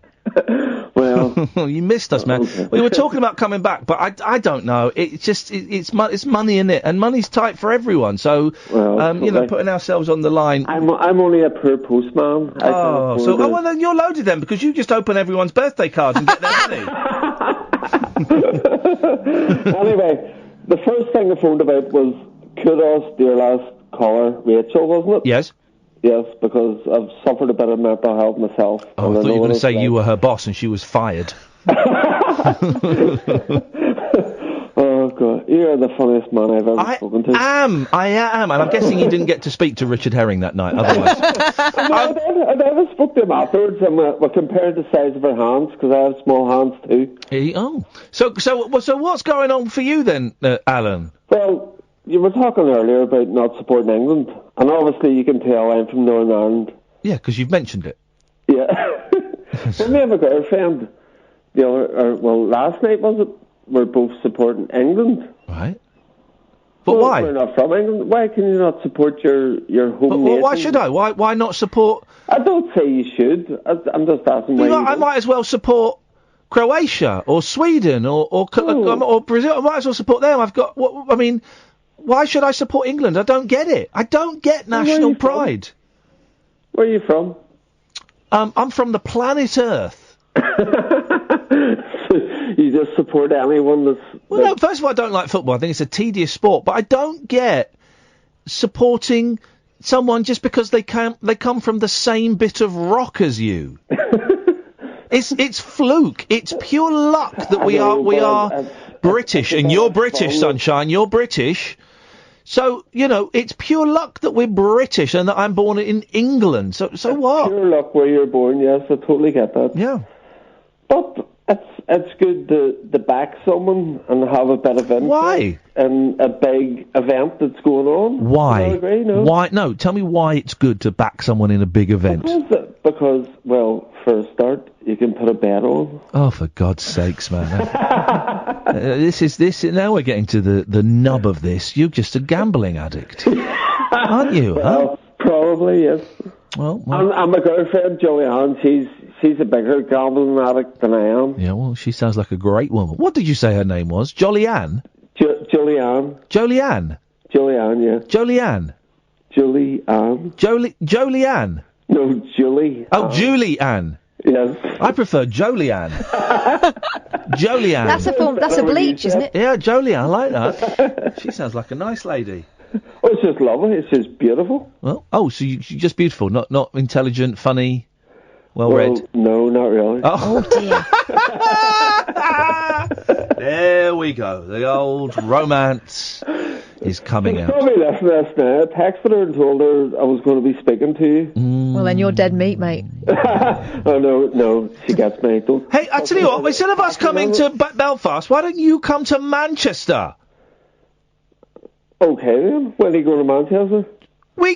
On July the 28th. No, it's too... I can't get that off. I told you I'm a postman. It's hard to get time off. Just put yourself in a box and get yourself sent. That's what you got to do. You get a discount, surely. If only the boss would give me time off. I've already had my summer leave. My summer leave was the start of May. Well, you're an idiot. You're a sucker. You've totally spunked up your summer holiday. You should have kept that for a while. Kept your powder dry. That's just the life of a postman. You get 3 months in May, or 3 months. What? You get 3 weeks in May, or you get 3 weeks in July, and that's it. You have to take the 3 weeks together? Yeah, well, that's all I had left. He says to me, so it's your turn to save your leave. I says, what's left? He says... Right, so here's the thing. So how much annual leave do you get in total? 6 weeks. Right. So shut up, man. You've just painted a picture that all we get is 3 weeks off a year, and it's either May or July. It's not. You get 6 weeks, and you just booked the rest of your time off too late. You left it too late, so it had all gone. No, but some of it's in winter. Thanks for calling, Alan. All right. Bye-bye. I mean, The cheek. unbelievable. The cheek of the man, blaming us for his poor planning. All you get is 3 weeks off in either May or July. Oh, apart from the other 3 weeks, making 6 weeks, and you'd get it off any time you wanted if you booked it early enough, you absolute pudding. 0344 499 1000 Talk Radio. Whispering lunar incantations for cross-parents, cross-dressers, Did you know this about me? and cross-rail workers. Steel and polycarbonate. The Late Night Alternative with Iain Lee I've got a very poor internet connection. on Talk Radio. I'm going through a McCartney phase, and I'm fascinated by him when he got arrested in Japan with a load of grass. And he spent 9 days in jail. And he spent the first night, he didn't have a bed, they had a mat, and he spent the first night sat bolt right up against the wall of the cell because he was scared he was going to get raped. It's a true story. And he would respond to all the other prisoners knew he was there, and they would shout out, "Yesterday! Yesterday!" And so he'd sing "Yesterday" for them.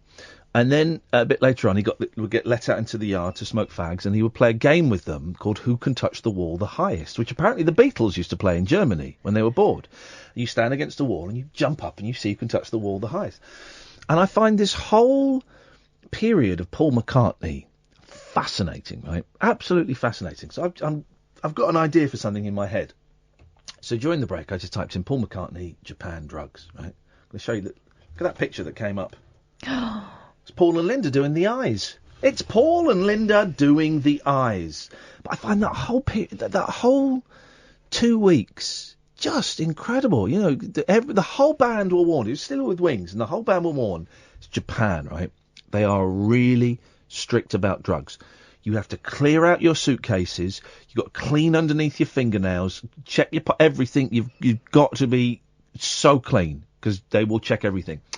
And everyone came through, and no one got checked, apart from Paul and Linda. No one got checked apart from Paul and Linda.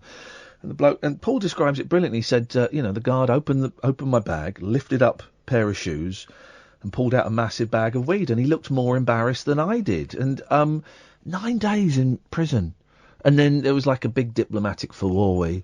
He could have got 7 years. And he kind of got sent home and was banned from Japan for 1980. It's about 18, 20 years, I think. He got banned from it. Incredible time. Anyway, 0344 499 1000. Good evening, David. Hello. After my last night's conversation, I'm probably in trouble with the McCartney things. But also, I knew his drummer, who I won't name, who was the Ringo Starr! At the time. No, not the Beatles. When he was in trouble. Joe English. Really? Was that his name? I don't remember. Oh, hang on a minute. I'm guessing his... No, Wings we're talking. We're talking when he got into trouble. He's had 5 drummers in Wings. No, the original one. First one. Well, hang on, but the original drummer wasn't there when he got arrested for pot. Oh, really? Oh, well, that exonerates him. Danny Sywell? Oh, no, I don't think that was it. It's so long ago. Do you know who? Hang on, so you're phoning in to say you don't know the drummer from Wings? Hey, me neither. Me neither. I did. I was a kid. I was young. We were all doing it then. Anyway, David, what do you have for us this evening? Well, that was the bad news, that I might be in trouble. The good news is I'm a Windrush child, and I've just been given a British passport today. Are you really? Yeah. And have you really? Yes, honestly. And how does that... gosh, that's a surprising bit of news. How does that make you feel as a person? After a decade of trying to get a British passport, because of the Windrush thing, I am over the moon. So hang on, you came over as a child. How old were you, man? 5 years old in 1965. Wow, and do you remember coming over? Yes, I do. I remember the boat trip. Can I pick your brains a bit? Because I've not spoken to anyone who actually came over. I've heard. What was it like the day before you left? How was it sold to you? Well, to be honest, I'm saying I'm Windrush, but I came from Australia, but I still count as a Commonwealth. Well, okay, yeah, it's the same thing. Okay, but how? So what was the selling point then? How was it sold to you? What were you expecting when you came over? Land of milk and honey? Well, absolutely, because my parents were invited over here, and we got on a boat called the SS Orchides, and we went to Hong Kong, Singapore, Cairo, and I remember every day everybody saying, or me saying, am I in England? They said, no, you're not there yet. And it was 6 weeks. Flipping. And remember, this was summer in the Southern Hemisphere. So when we arrived here in 1965 in November, it was very grey and very wet. Yes. And I remember looking over the gunnels of the boat and saying, is this where we're going to live? And that must have been a huge disappointment to you. It was, and still is. But okay, so why 10 years ago then did you? So you've not had a British passport though? You had an Australian passport, or you just didn't have a passport? No. I've still got an Australian one, but I've never had the right paperwork. And actually, I want to thank the government for destroying all these paper bits and pieces, because I've been given it all handed on a plate for free. Are you? How do we know you're not a sleeper cell from the Australian Liberation Army? Allah. Well, no, I'm not. Oh, you would say that though, wouldn't you? You flaming galah. Oh, that's exciting, man. Oh, so after 10 years of trying, how long have you been actively trying this time then? Since the 17th of May, since I got in touch with my MP and she sorted it. Hey, well that's brilliant. Well, congratulations. So with all that's happened and people getting cross about it and great swathes of the British public saying it was this absolute scandal, they've bent over backwards and there's been something of an amnesty for you lot then? Beyond an amnesty, and also they reckon they're going to give me some money. Oh? For the inconvenience. First of all, I'd like to apologise for the casual racism of my producer Catherine calling you that lot. You might be quids in. This is great news. It's the least we can do. We should let you go and stay in Buckingham Palace for a month.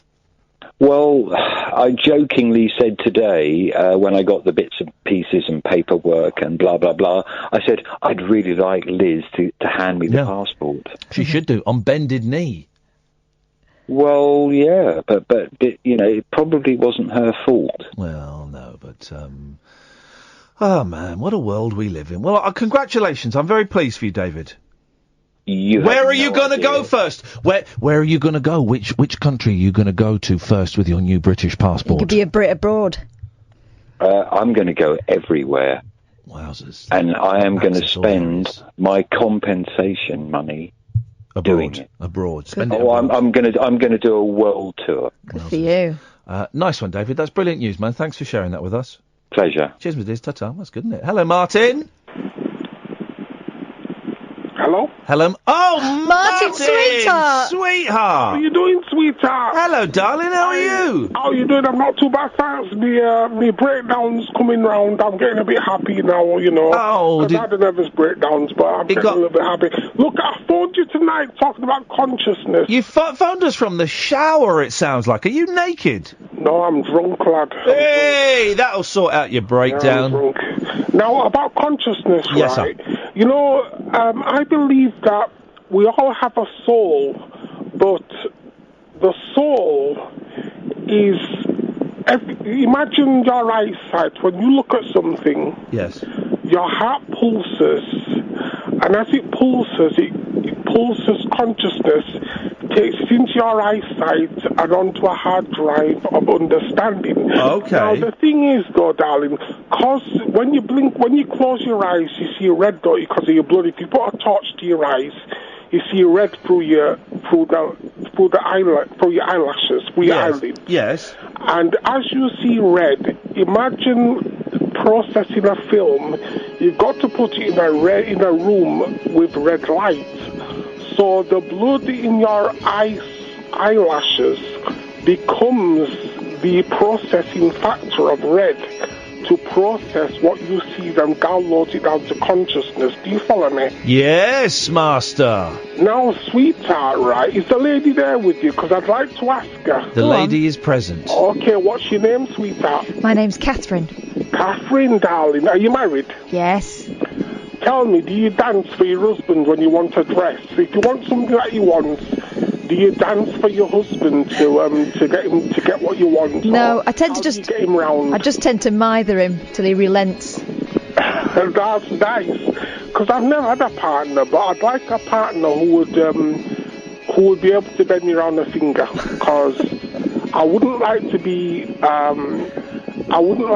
a husband who would deny a partner, but I wouldn't want to spoil her. So no, you're right. And what do you think a woman wants in a husband, sweetheart? Well, I think you're right. We don't want a pushover. We want a little bit of a challenge, but mostly we just want a best mate, don't we? Yeah, friends are important, you know, because a lot of these young'uns, they get a partner and they live in a flat. They get married. Well, they live in a flat. They give up the flat to go live with a partner, and then they have arguments. And they have to go back to the flat again. Well, to another premises. Whereas if you keep your flat, then you won't have to have somewhere to live after you split. Do you follow me? I know. Because a lot of these youngsters, they don't know what they want really, do they? No. Do any of us? I'm 40. I still don't know what I want. You're 40, I'm 50, and, you know, as I say, I'm drunk, but the thing is with that, I'd rather wait, because, you know, there's, life is, you know, you see, it's a bit hard, and I think a lot of these, because my brother, he gets a girlfriend, and they're acting like rabbits, and then they end up splitting up. I mean, what's that all about? Well, at least they're having fun before they split up. Yeah, well, you can't call it fun, can you? When you've got to build a house, you build your flat up again, have you really? Well. Or can you call it fun?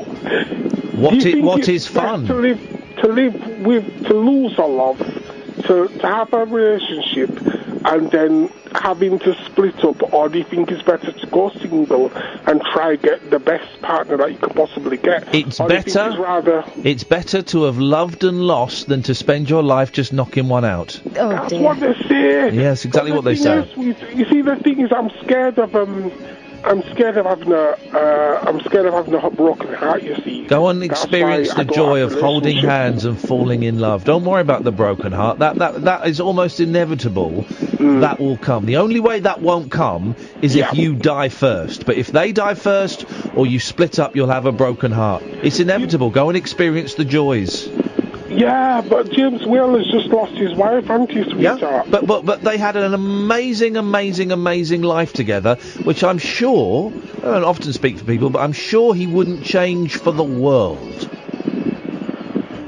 Yeah, but is it worth it? Yes. Totally. Yes. Do you think it's better to have... You see, you know, Iain, right, I'd like to say to you, you asked once, James, well, you said to him once, do you still masturbate? And James says he doesn't do it no more. Did I ask him that?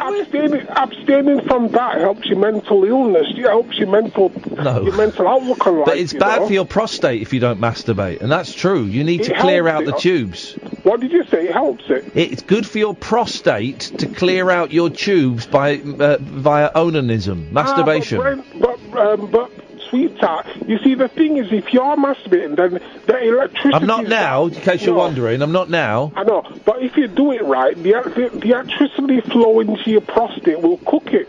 No, I don't think... It'll be like an electric shock flowing through your prostate. I don't think your prostate gets cooked via masturbation. I don't think so. Mind you, I don't have a medical degree anymore. Yeah, but it's bound... You know, if you imagine your brain, right, getting a shock of electricity, yes, it's gonna end up frying it, so it's not good your for prostate your prostate isn't in your brain.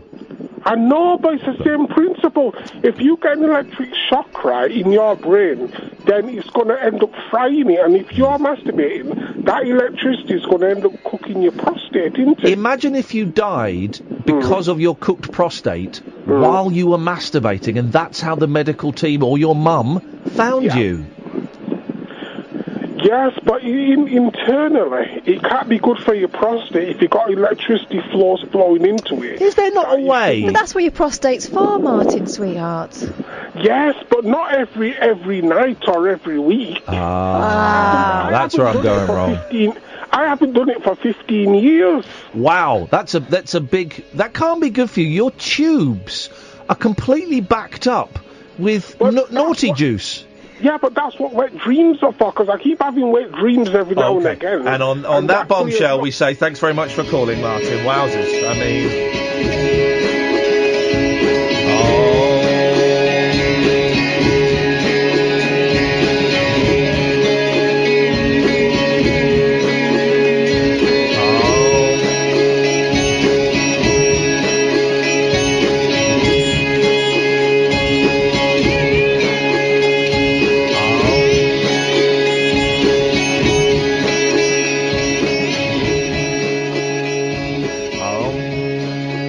The Late Night Alternative with Iain Lee on Talk Radio. We have ways of making you talk. Did you know that I'm always going back in time? Rhyming slang, old lang syne, my dears, through the years. I'm the backwards traveler, ancient war unraveler, sailing songs, wailing on the moon. I'm the backwards traveler, ancient war unraveler, sailing songs, wailing on the moon. Wailing on the moon. And we were sailing songs, wailing on the moon.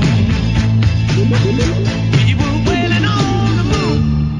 0344 499 1000 is the telephone number. The Late Night Alternative, weeknights from 10, Monday to Friday on Talk Radio. Then Paul Ross comes in at 1 o'clock. You can give us a call about anything you want. Oh, that's what I was going to talk about. Let me find the thing. I've tried to get him on the show, but he's ignored my requests, so it's not going to happen. Let me just indulge me for 2 minutes while I try and find something I saw earlier on that I thought was really interesting. I'm not going to be able to find it now, am I? There it is. Ever heard of Ahmed Best? No. He's an actor. Mm. Nearly killed himself 20 years ago. Right. And he's posted a picture of the place where he nearly killed himself. There he is. That's him with his son. And the tweet is, 20 years next year, I faced a media backlash that still affects my career today. This was the place I almost ended my life. It's still hard to talk about. I survived, and now this little guy's my gift for survival. Ever heard of him? No, I don't think I have. Jar Jar Binks. Wow. And Really? Yeah. It's Jar Jar Binks. And Jar Jar Binks, of course, is the most hated character in Star Wars history. Was in one of the three prequels. And I've never really bought into that because I only saw the three prequels a couple of years ago, and I thought they were all right. I thought the first one was a bit long and a bit dull, but actually I thought the second and the third ones were all right. And I thought Jar Jar Binks was fine. I could see why he irritated people, but I thought he was fine. But there was a huge, why is this character in here? George Lucas has ruined everything, blah, blah, blah. I'd never really thought of it. Then I just saw this tweet today, Ahmed Best. 20 years next year I faced... Now, I don't read it again, now you know who he is. 20 years next year I faced a media backlash that still affects my career today. A picture of him and his son has got to be about, I don't know, 10, 12. And they're looking out at the port, at the sea. This was the place I almost ended my life. It's still hard to talk about. I survived, and now this little guy is my gift for survival. Isn't that incredible? And this is the thing, and it's all to do partly with my relationship with Twitter, is that if you are on the radio or you write books or in movies, then you aren't, to a lot of people, you are not a real person. And, you know, if you were to go up to someone working in Boots or someone working in an office or a bus driver, and continually, every day, you and your mates went up to that person, woman working in Boots, and went, "You are shit at your job. You are the worst. Because this is the worst service I've ever had. And do you know what? It's your fault. And do you know what? You're ugly. You're really ugly. And I hope your children know what a terrible, terrible mother you are. And I hope that you die a painful death. And I just hate everything about you." If groups of people went into Boots and said that to a woman behind the till, or a woman driving a bus, or a bloke working in an office, people would be rightfully upset. But because you're an actor... Oh, no, you've signed up for that. No, you haven't. Because this guy's an actor, and it's before Twitter, obviously. But still, 20 years ago, yeah, message boards would have been big. Message boards would have been huge, 1998, 99. Particularly with the geeks that kind of love Star Wars. Oops. So there would have been loads of online stuff, different from how we have it now, but loads of online stuff. And of course there was in the press. And the fact that I hadn't even seen these films, but I knew that everyone thought Jar Jar Binks was an irritant. And you don't... I never considered the person behind it. And the impact that negativity would have on their life. And it drove the poor bloke to go and stand on a ledge and consider killing himself. Isn't that amazing? I've tweeted him, and he seems to reply to a few tweets. He's not replied to mine, and I've asked him to come on the show, and who knows, he might do. I suspect he won't. But I just thought it was... I said, God, I'd love to come on and talk about it. I think he's going to do a one-man show at some point, is what he's kind of hinting at. And that'll be great. And there's loads of nice comments on there afterwards, from, kind of... Well, lots of people with blue ticks, so they must be important. From Frank Oz, who did Yoda. Frank Oz does Yoda. Loads of people like that. And I just thought it was... I just felt guilty for not having considered the human being. Was shocked, and I shouldn't be really, but I was shocked at how low that human being had been made to feel, just because he played a character in a film that a lot of people didn't like. There's nothing like fandom, though, for kind of mob mentality hatred. Yeah. Because there's a feeling of, this is my childhood, how dare you defile it with you coming in. I've known about this for years. This is part of my, this is part of my life. And you've come and wandered in and ruined it. And there's a picture of him, and he still looks like a young bloke, I can't quite tell, and he's wearing Wookiee pyjama trousers and Yoda slippers. So, it looks like he's made peace with his life. What can we tell from a tweet and a picture? Absolutely nothing, of course. I'm kind of guessing here, and I'm joining up a lot of dots. But if you want to tweet him, it's at Ahmed, AHMED Best. And, I just saw that today, and I thought, oh, all right, that's interesting, and well done for speaking up about it. It says bio is addicted to innovation, obsessed with culture, make art. All right, man. Well, good for you. Well done. I hope things work out for you, and fingers crossed we'll get him on the show. But no worries if not. 03444991000 is the telephone number. Here's Nigel. Hi, Ian. Hello, Nigel. How are you? All right. Very, very well. How's Mum? Well, I've been interfered for the last every day for over a week now. Yeah. Right? Today she's got a water infection, and she was delirious and hardly knew me. Don't worry, they can, because my mum gets those quite often. A couple of days on antibiotics, she'll be fine. She couldn't talk to me because she was all shaky as well. Yeah. They honestly, they start hallucinating all kinds of things. 2 days on the antibiotics, she'll be fine with that. Yeah. Oh, because she thought she dropped something on the floor and she didn't. Yeah, she's delirious. She's hallucinating. Some of it's her age, though, isn't it? Because she's 88. No, the hallucinations won't be. If she's got a urine infection. They were going to put her on a drip this afternoon. Okay, well then that's the right thing to do. Is that an antibiotic? It could. It could be. All I can do is speak. They said she'd be a lot better tomorrow. Then they're giving her antibiotics, and that will clear that infection up. Sorry. But to see her in that, yes, it was a big shock. It's upsetting. To me. It's very upsetting. Yeah. And it was so upsetting. I know it's upsetting. I didn't know who to talk to about it. Well, you can talk to me about it, mate. Oh, no, that's why I rang you. Oh, well, then there we go. Then But I've never. It's the biggest thing that's happened in my life to see her go through all this. Yeah. Honestly, I know. I know when my dad died, he did have like cancer, which we knew he was going to die, but this seems to be worse. Watching her suffer. I mean, he wasn't in any pain, my dad, with cancer. Yeah. But she's not herself, you know, and it's awful to watch her. And Nigel, listen to me. Because my mum gets a water infection about 3 times a year, right? And she talks rubbish, and she thinks that my dad. She sees all kinds of things. Yeah, it goes so quickly with antibiotics. It doesn't last very long.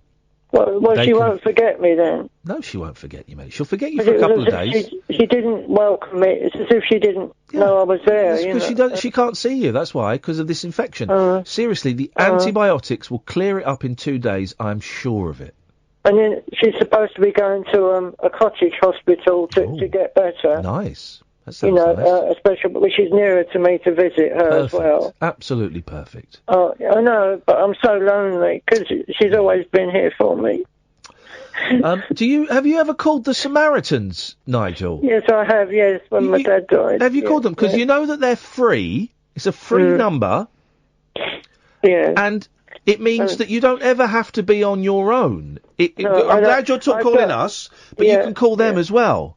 But I've actually got a girlfriend coming to see me tomorrow anyway. I've got a girlfriend that I see she's coming over tomorrow. Well, that's great. She might actually stay the night with me, which would cheer me up. Okay, well, that's great that you've got a friend coming over. Yeah, I've known her for several years. Beautiful. She's she's understanding. If she can't stay for whatever reason, don't be too upset, okay? Try not to be. Oh, no, upset. no, she, I've just been talking to her and she said that she'll give me a cuddle and comfort me. Okay. Which is very nice of her to do. Okay. She's single. Okay. Well. So anyway, human contact can be so important at times like this. Yes, it is, and that's why I've been talking to her more really as well. Good. My song Nigel's Time, could you play that please again? But there is another one on there, but you can't fast forward it on YouTube, can you? Can you go to the next song on it? Remind me what I've got to type in, because it's on It was the Wurlitzer. It was Nigel from Maidstone, the Wurlitzer. All right, Nigel. Jukebox. Is the other song... The Joker. What, the Steve Miller song? No, this is called The Joker that someone out... the same person wrote for me about... All right. You know. Okay, well, let me see where we are. Here we go. Oh, that's it. All right. Yeah, that's it. The Joker. It's never been played before. Never been played on the radio before. Oh, we've got a world premiere. Yeah. All right. Well then. All right. Here we go. I'm going to play it now. Here we go.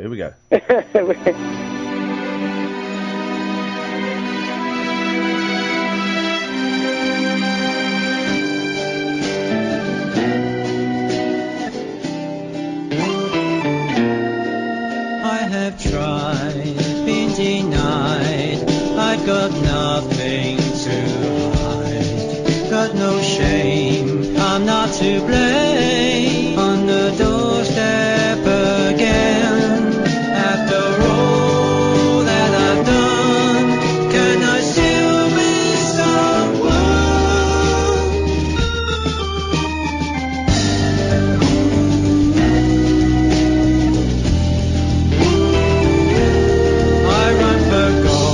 Maybe I'm old, but my heart won't go cold. After all, my life has changed. Now I'm a joker, laughing in your face.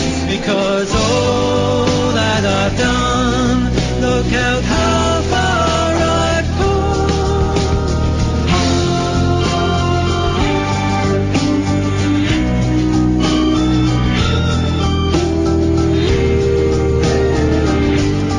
Oh, 344-499-1000. Impromptu game of yes or S. Is this yes or S? Bearing in mind Nigel's still listening. 03444991000. We'll take calls straight to air. Is this the yes word or the S word? Just let me get on that stage. Go. Because all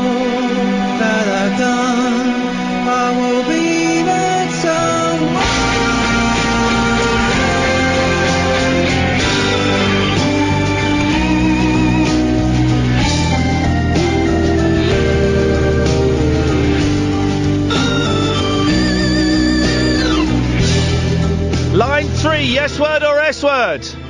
Yes, it's brilliant, Nigel. Well done. Hey, let's go to line 4. Yes word or S word?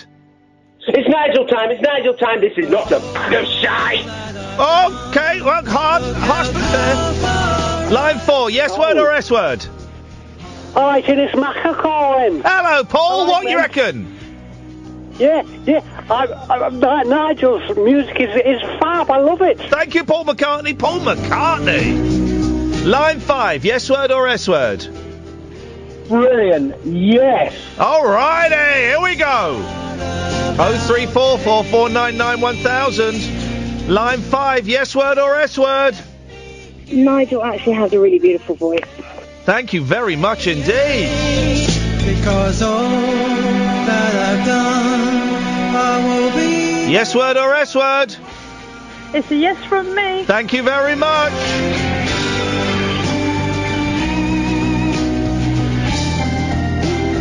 Line 6. Yes word or S word? It's a massive yes word. One of the best songs that you've ever had. Wowzers. Line 5. Yes word or S word? For a rounded yes. Thank you very much. And the last call of the night. Yes word or S word? Definitely yes word. That's brilliant. Thank you very much. Let's take one more. Line 6. Yes word or S word? It is the biggest yes I've ever given. Thank you very much indeed. Nigel, people love it! Oh, thanks ever so much. You're welcome. Nigel, best of luck to you and your mum, man. We'll keep our fingers crossed. 03444991000. This is Talk Radio.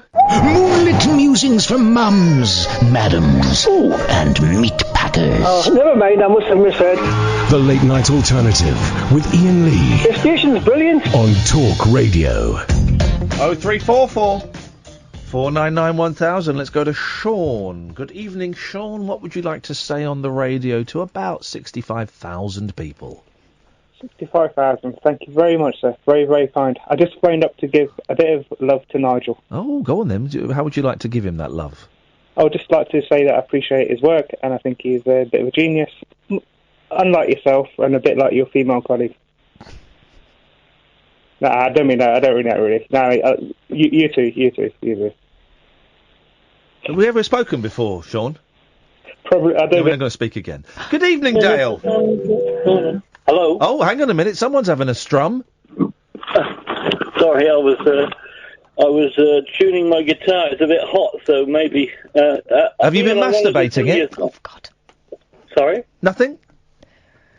I wanted to sing you a song that's about an hour old. As long as it's not an hour long, then I can dig it. About 2 minutes. Well, it's not. It's about half a minute at the moment because that's all I've written. Let's hear 30 seconds of a brand new song. And then I wanted to play your Paul McCartney song, if that's all right. Well, let's see how the first 30 Even seconds... if the sun should fall down from the sky, my love for you will never die. As long as you are standing near to me, as long as you are standing near to me. And even if a cloud should hide the sun above, I want to pick you up with love. As long as you are standing near to me. Look into the moon, I hear your name. My song will always be the same. It just couldn't wait without you. That's as far as I got. It's a song about having sex standing up, is it? Sorry? Is it a song about having sex standing up? Upside down. Because I heard the line, I want to pick you up with my love. That's, oh dear. That's standing up. I'm gonna pick you up with my love, Iain, please. Oh, okay, I'm gonna pick you up with my love. Even if the moon should fall down from the sky. Oh, he's going to do it so hard. That's the wrong verse anyway. Even if a million ships fall down from the sky. Even if the sun should fall down from the sky. That's not going to happen. No, even if the rain should fall down from the sky. Sorry. Okay. That's definitely going to happen. Yeah. Okay. And then I was going to play you Blackbird. Oh, I bet you can't. I told you you can. Oh. 03444991000 is the telephone number. Don't write songs unless you're a professional songwriter, is my tip to everybody. Don't try. Don't even try. I wish someone would lift me up with their love. Oh, cheeky Crikey cow! Chance would be a fine thing, don't you think so, boys? Trying to come up with a catchphrase, and that's the best I've got so far. Okay. Was it Flying Ant Day today? Well, something was splatting on my windscreen a lot. because I got something in my eye. Oh, chance would be a fine thing, wouldn't it, boys? Boys makes it sound like I'm a paedophile. Rethink. Oh, I've got one. Yeah, something went into my eye. Oh, chance would be a fine thing, wouldn't it, fellas? Oh. Yeah, my windscreen was like a plasterer's wireless. That catchphrase doesn't work because it involves me being a homosexual in the 1970s, and well, just change the voice a bit. No, the metaphor you use there. I know. Is yeah. For yeah. I was modifying it. I was reclaiming it for the flying ants.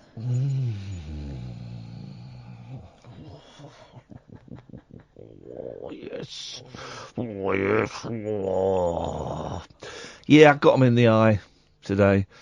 I think I might have got one in my mouth as well. Yeah. Those things happen. But Dale, we lost you. You cut off just right at the very, very end of Blackbird. I did. Yeah, just at the end. We heard most of it. Just the end we missed. But it was great. It was great. Oh my God! Oh, thank you. Yeah, well, it was absolutely. We loved it. Is it Ian? Yes, is that Dale? Hello, caller. Hello. Yeah. It was absolutely brilliant. How long have you been playing the guitar for? I don't know. I was in a mental health unit for a year. Uh-oh, now I feel bad. Okay. No. No. What did you say? Did you say something bad about me? Yeah, I did. I said I was going to come and kill you. The song was bad. Did you say my song was bad? No, I didn't say your song was bad. Catherine pressed the cut-off button. So even if the sun should go down from the sky. Anyway, here goes. No, he's doing it again. This time you've got to let him play it. Yes? He's testing us by saying hello to us. Blackbird singing in the dead of night. Because we're still in Nash. Take these sunken eyes and love to see all your life. You were only waiting for this moment to rise. Yeah, tempo out the window.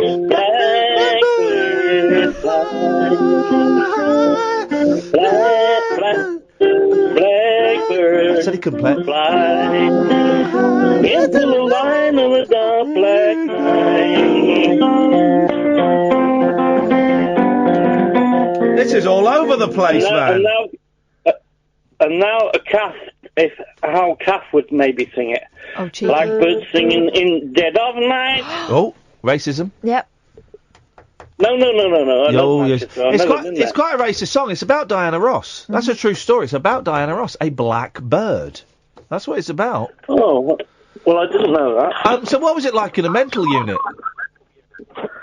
Oh, it was, I believe I met someone who was really influential on me and sort of changed, you know. Good. For the better, I hope. Changed me a little bit.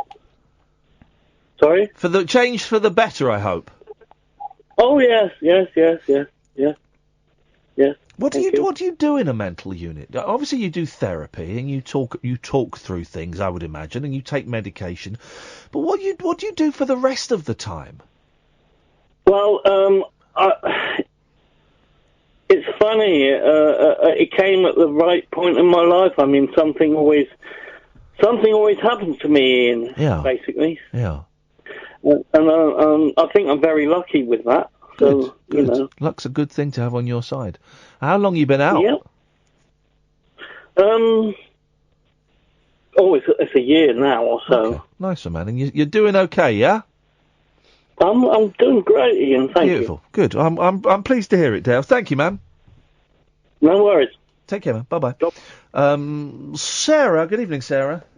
Hello. Hello, Sarah. How are you? I'm very well, thank you. What can we do for you this evening?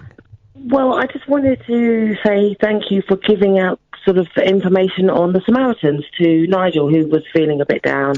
I forgot to give him the number, and because he was a little bit distracted, and I forgot to give him the number, but I will give out the number in a second in case he's listening. Thank you for reminding me. Because, the help they do give is invaluable. I used to be a Samaritan myself. Oh, well done. And I've also been on the other side where I've suffered with sort of mental health problems and depression. So I know, just having someone to listen to you, like you were listening to him tonight, can be a big help. And I think that you probably helped him a lot by just chatting to him and playing the song for him. And I thought it was really nice. I think that. Hey, listen, I've called the Samaritans myself a couple of times as well, and they've just talked me off the metaphorical ledge, so to speak. Did we help him? I don't know, but I do think that, part of the job of a late night phone-in show should be that anyone can phone up, whether they're happy, sad, rich or poor, or struggling or not, and have a little outlet, whether that be musical or miserable or whatever. It's a drop-in centre for people. I think it's great.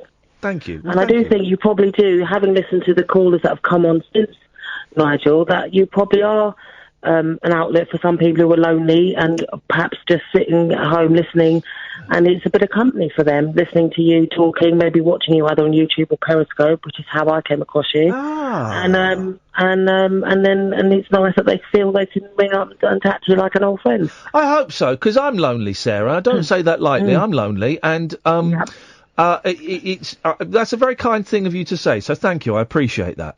You're welcome. Hey, nice one. What are you doing up so late at night? It's 12. They just I've told me not it's long 12:30. finished work. I run a quiz thing at my local on a Wednesday night. So not long got in, and it was a big 4th of July American quiz. Oh, give us a question. Can you give me a question? We'll do it. I'm brilliant at quizzes. Oh gosh. Okay. Here we go. Let me see. Here we go. I've got to find. Me and Kath are on the buzzers. Okay, it's me versus Kath, Sarah, and I'm going to destroy Kath. 2 seconds while I get You take your time, don't you worry, because it'll give time to Kath to come up with an excuse for doing badly.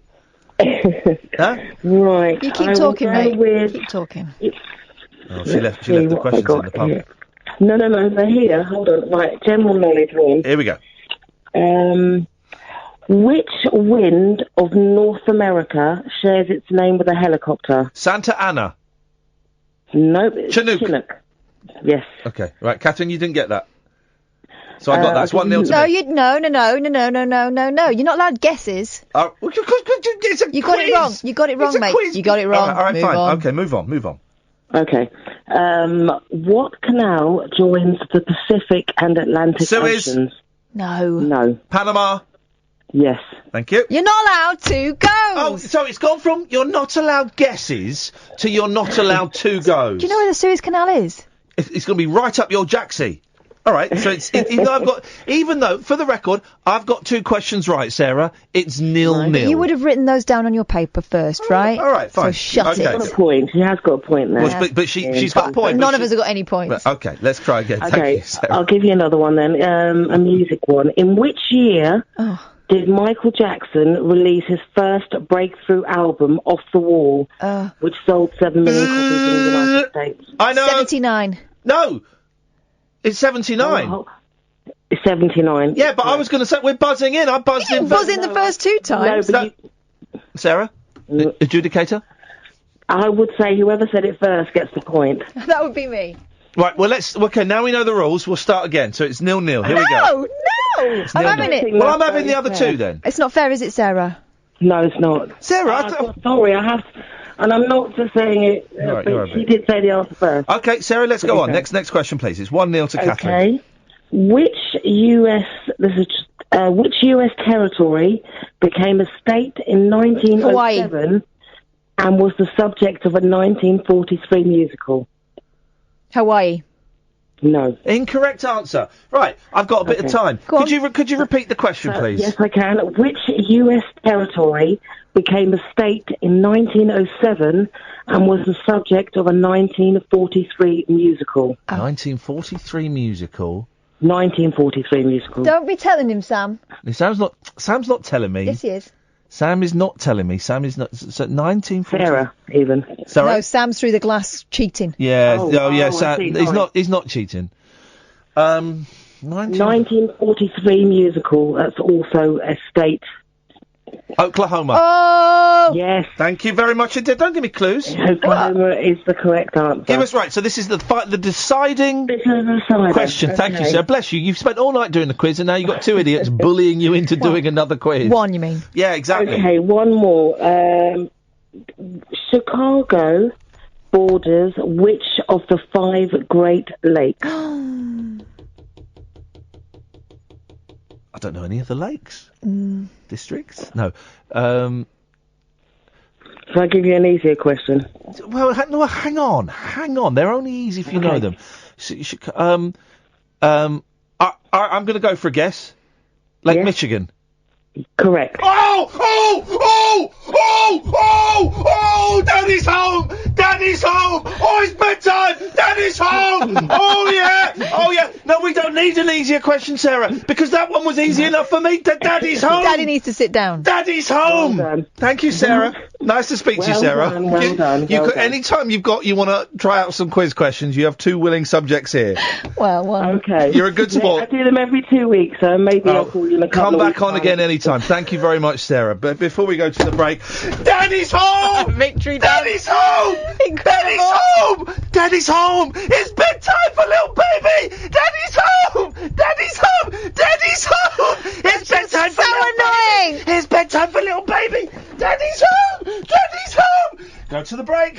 The late night lip service for lovers, loners, and lounge lizards. Where exactly is your accent from? The Late Night Alternative with Iain Lee I've forgotten your name already, excuse me. on Talk Radio.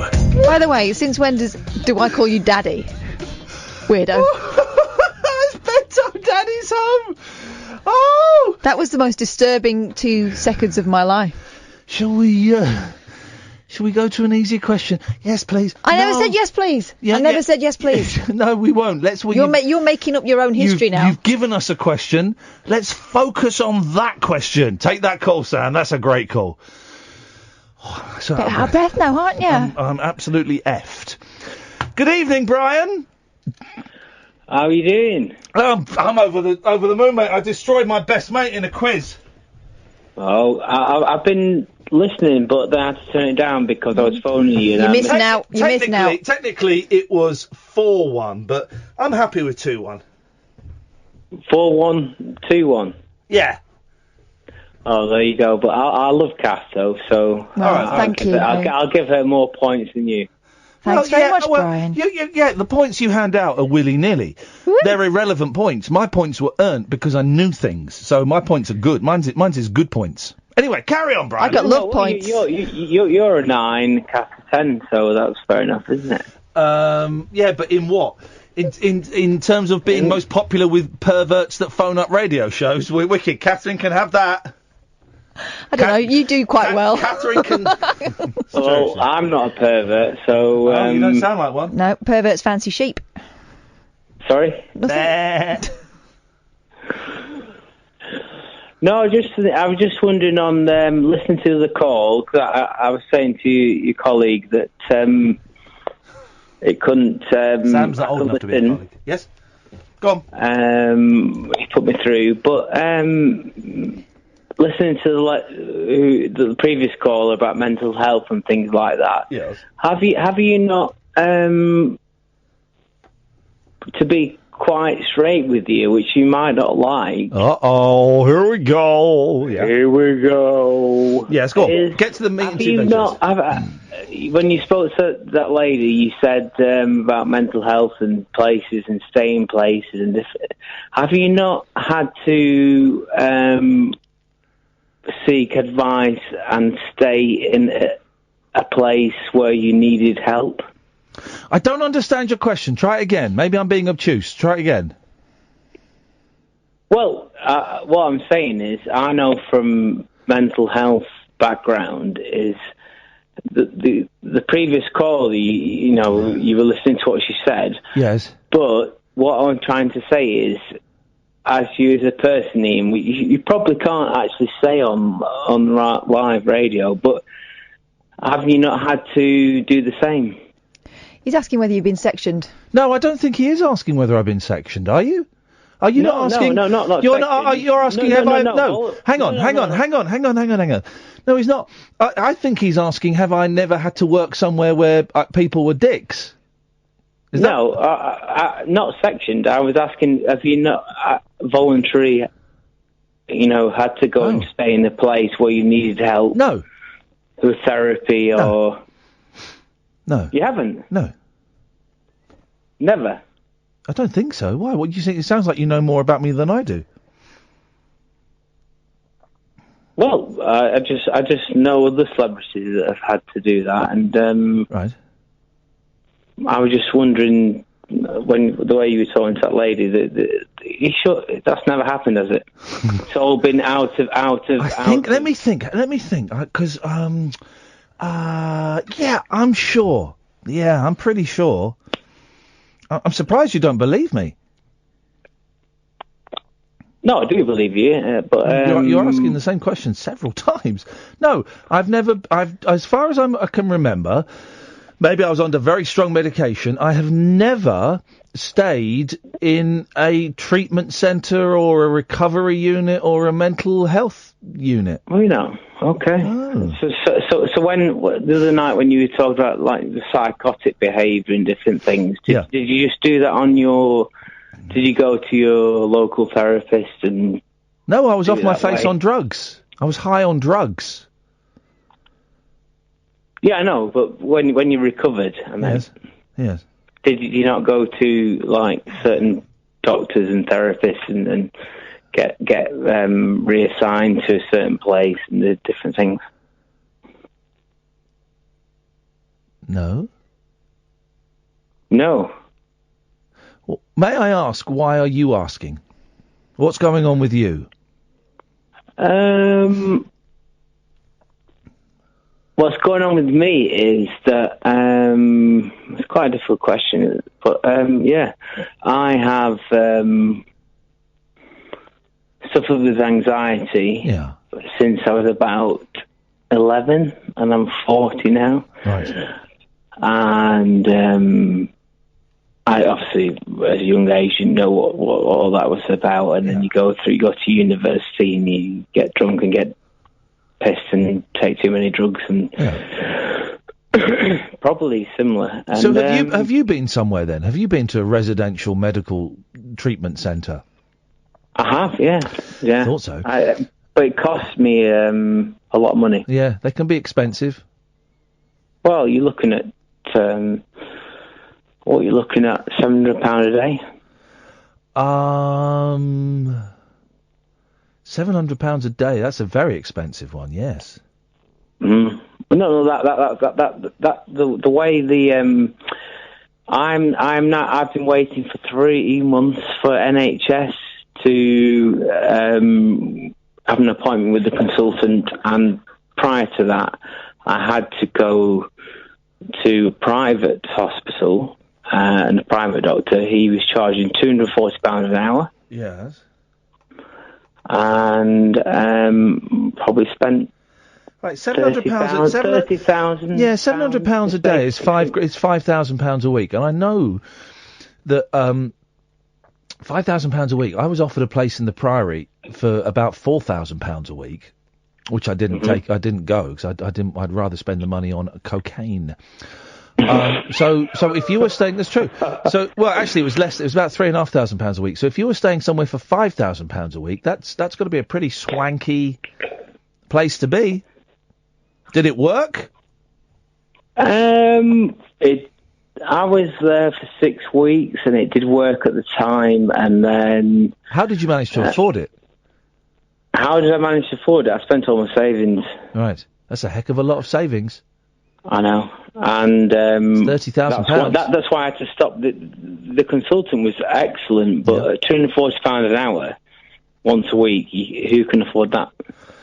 Well, you might be able to afford that, but I couldn't. Please don't make assumptions about what I can afford. But these figures sound very, very high to me. Almost, I'm going to say, almost unrealistically high.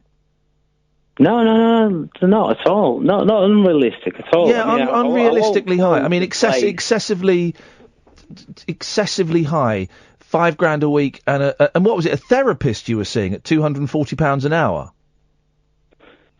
Yeah, the therapist was £240 an hour, and then he delegated me to go and stay at a place. Which place? Well, I don't know whether I should. I don't know whether I should mention the place. You don't have to if you don't want to. You're just curious. Because I don't think it's fair on them. But it was. What did they do in this place? They took me for 6. My family realised I needed help, and I got dropped off there, and I was there for 6 weeks. And in that place, it was. You get obviously your meals. Yeah. Now, what did they do in that place? Tell me what they did. I'm going to be honest. I don't believe you. You don't. I can't believe you don't believe me. I can't believe you don't. You can't believe that I don't believe you, because it all sounds made up. Because I'll be honest, Brian. This call has started off, very, very weirdly, with you asking some very personal questions and then not believing me when I gave you a very honest answer. And now you're speaking. You're speaking. The figures you're talking about are. I've looked at some really expensive places, and they weren't as expensive as you. And I've seen some expensive therapists, and they're not as expensive as the figures you're saying. And well, this therapist, Ian, he has clients all over the world. Mate, I've got a therapist. We can measure our therapist sticks. Mine sees. I'm not making. No, but mine sees film stars and rock stars. So did mine. Yeah. Okay. All right. Well, listen. As long as it worked for you, man. I don't want to get into an argument with you. But no, I'm not arguing. I'm just saying that's how much it was to see him every hour. Okay. And exactly what you said. Yeah. Is right. And are you feeling okay? Well, let's move on from that. Are you feeling better? Did it work? I left the place maybe 6-8 months ago. Yeah, and it was really good, and I can relate to everything you've said in the past. Good. All right. Well, I'm glad things are on. To a degree, total degree. Okay. Well, I'm glad things are on the mend, Brian. That's great news. Dion, stay there. Come to you after this. Experience the unconventional. Hello. The unpredictable. Don't you think that's a bit weird? And the completely unorthodox. It was my birthday. With rule-free Iain Lee. I was just trying to generate a bit of content. The Late Night Alternative with Iain Lee. Hate alarm clock. Hate going to work. On Talk Radio. Paul Ross of Yana 1. Good evening, Dion. Yeah, good evening to you. Good evening, Dion! Nice to speak to you, buddy. What's happening in Langley? It's quiet. I've got a mate in the other room. Dead? And I'm just chilling out now. Is he dead? No, he's not. Not yet. The night is still young. How would you... All right, serious question, because Dion used to be a killer, and he doesn't like me talking about it, and that's fine. Right. Best way to kill someone... who's like just staying in your house? Garrot them? Cheese wire? Crossbow bolt. Bit obvious, isn't it, Dion? Bit messy. Oh, this guy, he's a professional. How many people have you killed, Catherine? No one's caught me for it. He's killed, well, that's true. Crossbow bolt, beautiful. But notice he didn't say it with a crossbow. Just the bolt. Love it, mate. I love your style. I love the vibe of this guy. He's a player. What have you got for us tonight, Dion? Well, you're on about hospitals and things. That's not what I'm up for. I did a detox. Yeah. When was it? October, November 2013. Oh, yeah. Yeah, I was just drinking too much, pressure at work and everything. Yeah. So I put myself into a clinic in Thailand. Yeah, I was only in there about 10 days. It wasn't a cave in Thailand, was it? Tylehurst. Oh, Tylehurst, okay. Imagine there's those poor lads stuck in Thailand. No, it's Tylehurst. Oh, balls, sorry, okay. By the way, those boys are still in the cave in Thailand, and... I know, I've been catching up on it. Some story in it, Dion? It's brilliant, isn't it? Well, some kids stuck in a cave. It's a fascinating story. We talked about this yesterday. There are 4 ways of dealing with it. How would you get those guys out? Well, the 2 guys that went in, they put a line down, obviously. Yeah. Obviously, they can't. They haven't got a clue about scuba diving. No, so. And they've got to swim. There's a great for those who don't know it. The Daily Mail, I know it's a piece of shit, right? But there's a great picture. They've I'll have a got look to at you swim. later. They've got to swim 400 yards underwater, and that's down, down, down through a very, very narrow bit, down more, then up 400 yards. And it's full of silt. You can't see anything. That is a tough old swim. And they're kids, and they can't swim. That is tough. I don't know. Personally, I think a professional diver, they have a spare breathing thing hooked onto them. Yep. Just take one of them at a time. Right. Here's the thing. There's a bit that is so narrow that when the divers pass through it, the professional divers pass through it, they have to take off their breathing equipment. Oh, for God's sake. So that means that there is a section, at some point, the kids have to go through it without breathing equipment. Jesus. Jesus, exactly. And I joked about it yesterday, but I'm really starting to come round to the thinking that you leave them in there for 4 months. Honestly, I've thought about this a lot. That's the safest option, is to leave them in there for 4 months. If you see the shelf they're on, though, and then they've got more monsoons, it could flood to the ceiling height. And the water can go up. The water can still go up. I think the latest is they're talking about putting a phone line in there so that they can talk to their parents and stuff. Oh, God, the poor kids. But the water can go up, and that's it. That's the limit of where they can go. Jeez. And it's to drill through the top, it's 300 metres, so you're looking at 1,000 foot to drill. Here we go. Well, here's the thing. Drilling into the chamber and extracting the group is an option, but a possible location for a way in has yet to be identified, and creating a shaft large enough to remove the boys, estimated to be half a mile underground, would take a long time. Well, what you do, you start that now. You find that spot and you start digging now, so you've got that as an option. Yeah, I mean, it's not exactly a backward country. They're quite technically minded. They invented the ladyboy. They are primo. They're ahead of the curve. That's got me thinking, what was that coach doing down there with 12 boys? Oh, come on, Dion, no. They're on a school trip. They're on a school trip. Well, I had none of that. Honestly, I'm not making light of the story. I'm not making light of the story at all. It's fascinating, and as a dad, it's terrifying. I think it's going to have a good ending. Do you know what? I've got that vibe as well. Yeah, I really have. Yeah, it's going to be, I reckon, by Christmas? Just after next weekend. I really think they'll be out by then. It's going to be. We're all going to be glued to the TV sets when they come out. I mean, that reunion's going to be amazing. I mean, I saw a clip where they talking to some of the parents when they were first found, and the parents were that happy just that they know their children are alive. You know. Yeah. You know, I mean, it was my son. I don't know. You're married. Have you got children yet? Yes, I have. Yes. Yeah, I saw a bit of your profile. Oh. I didn't realise you were a millionaire. Yes, I'm a millionaire with children. That's pretty good going, isn't it? It's not bad going, is it? Lad off the Brickwell. There we go, Dion. Lad off the Brickwell. Thank you, mate. Moving on, just so we can go to Ray. Good evening, Ray. Good evening. Good evening, Ray. What have you got for us? A couple of quick things. First of all, could you please summarise what's gone on in the last 4 minutes? Because I was on hold, so I didn't hear any of it. We spoke to Dion. He said the best way to kill someone is with a crossbow. I made an inappropriate joke about cross-dressers and trans. Beautiful. Thank you very much. And my next and final point is regarding Catherine. I've been obviously listening since the show's inception. Is it about 2.5 years now, is it? Yeah, sure.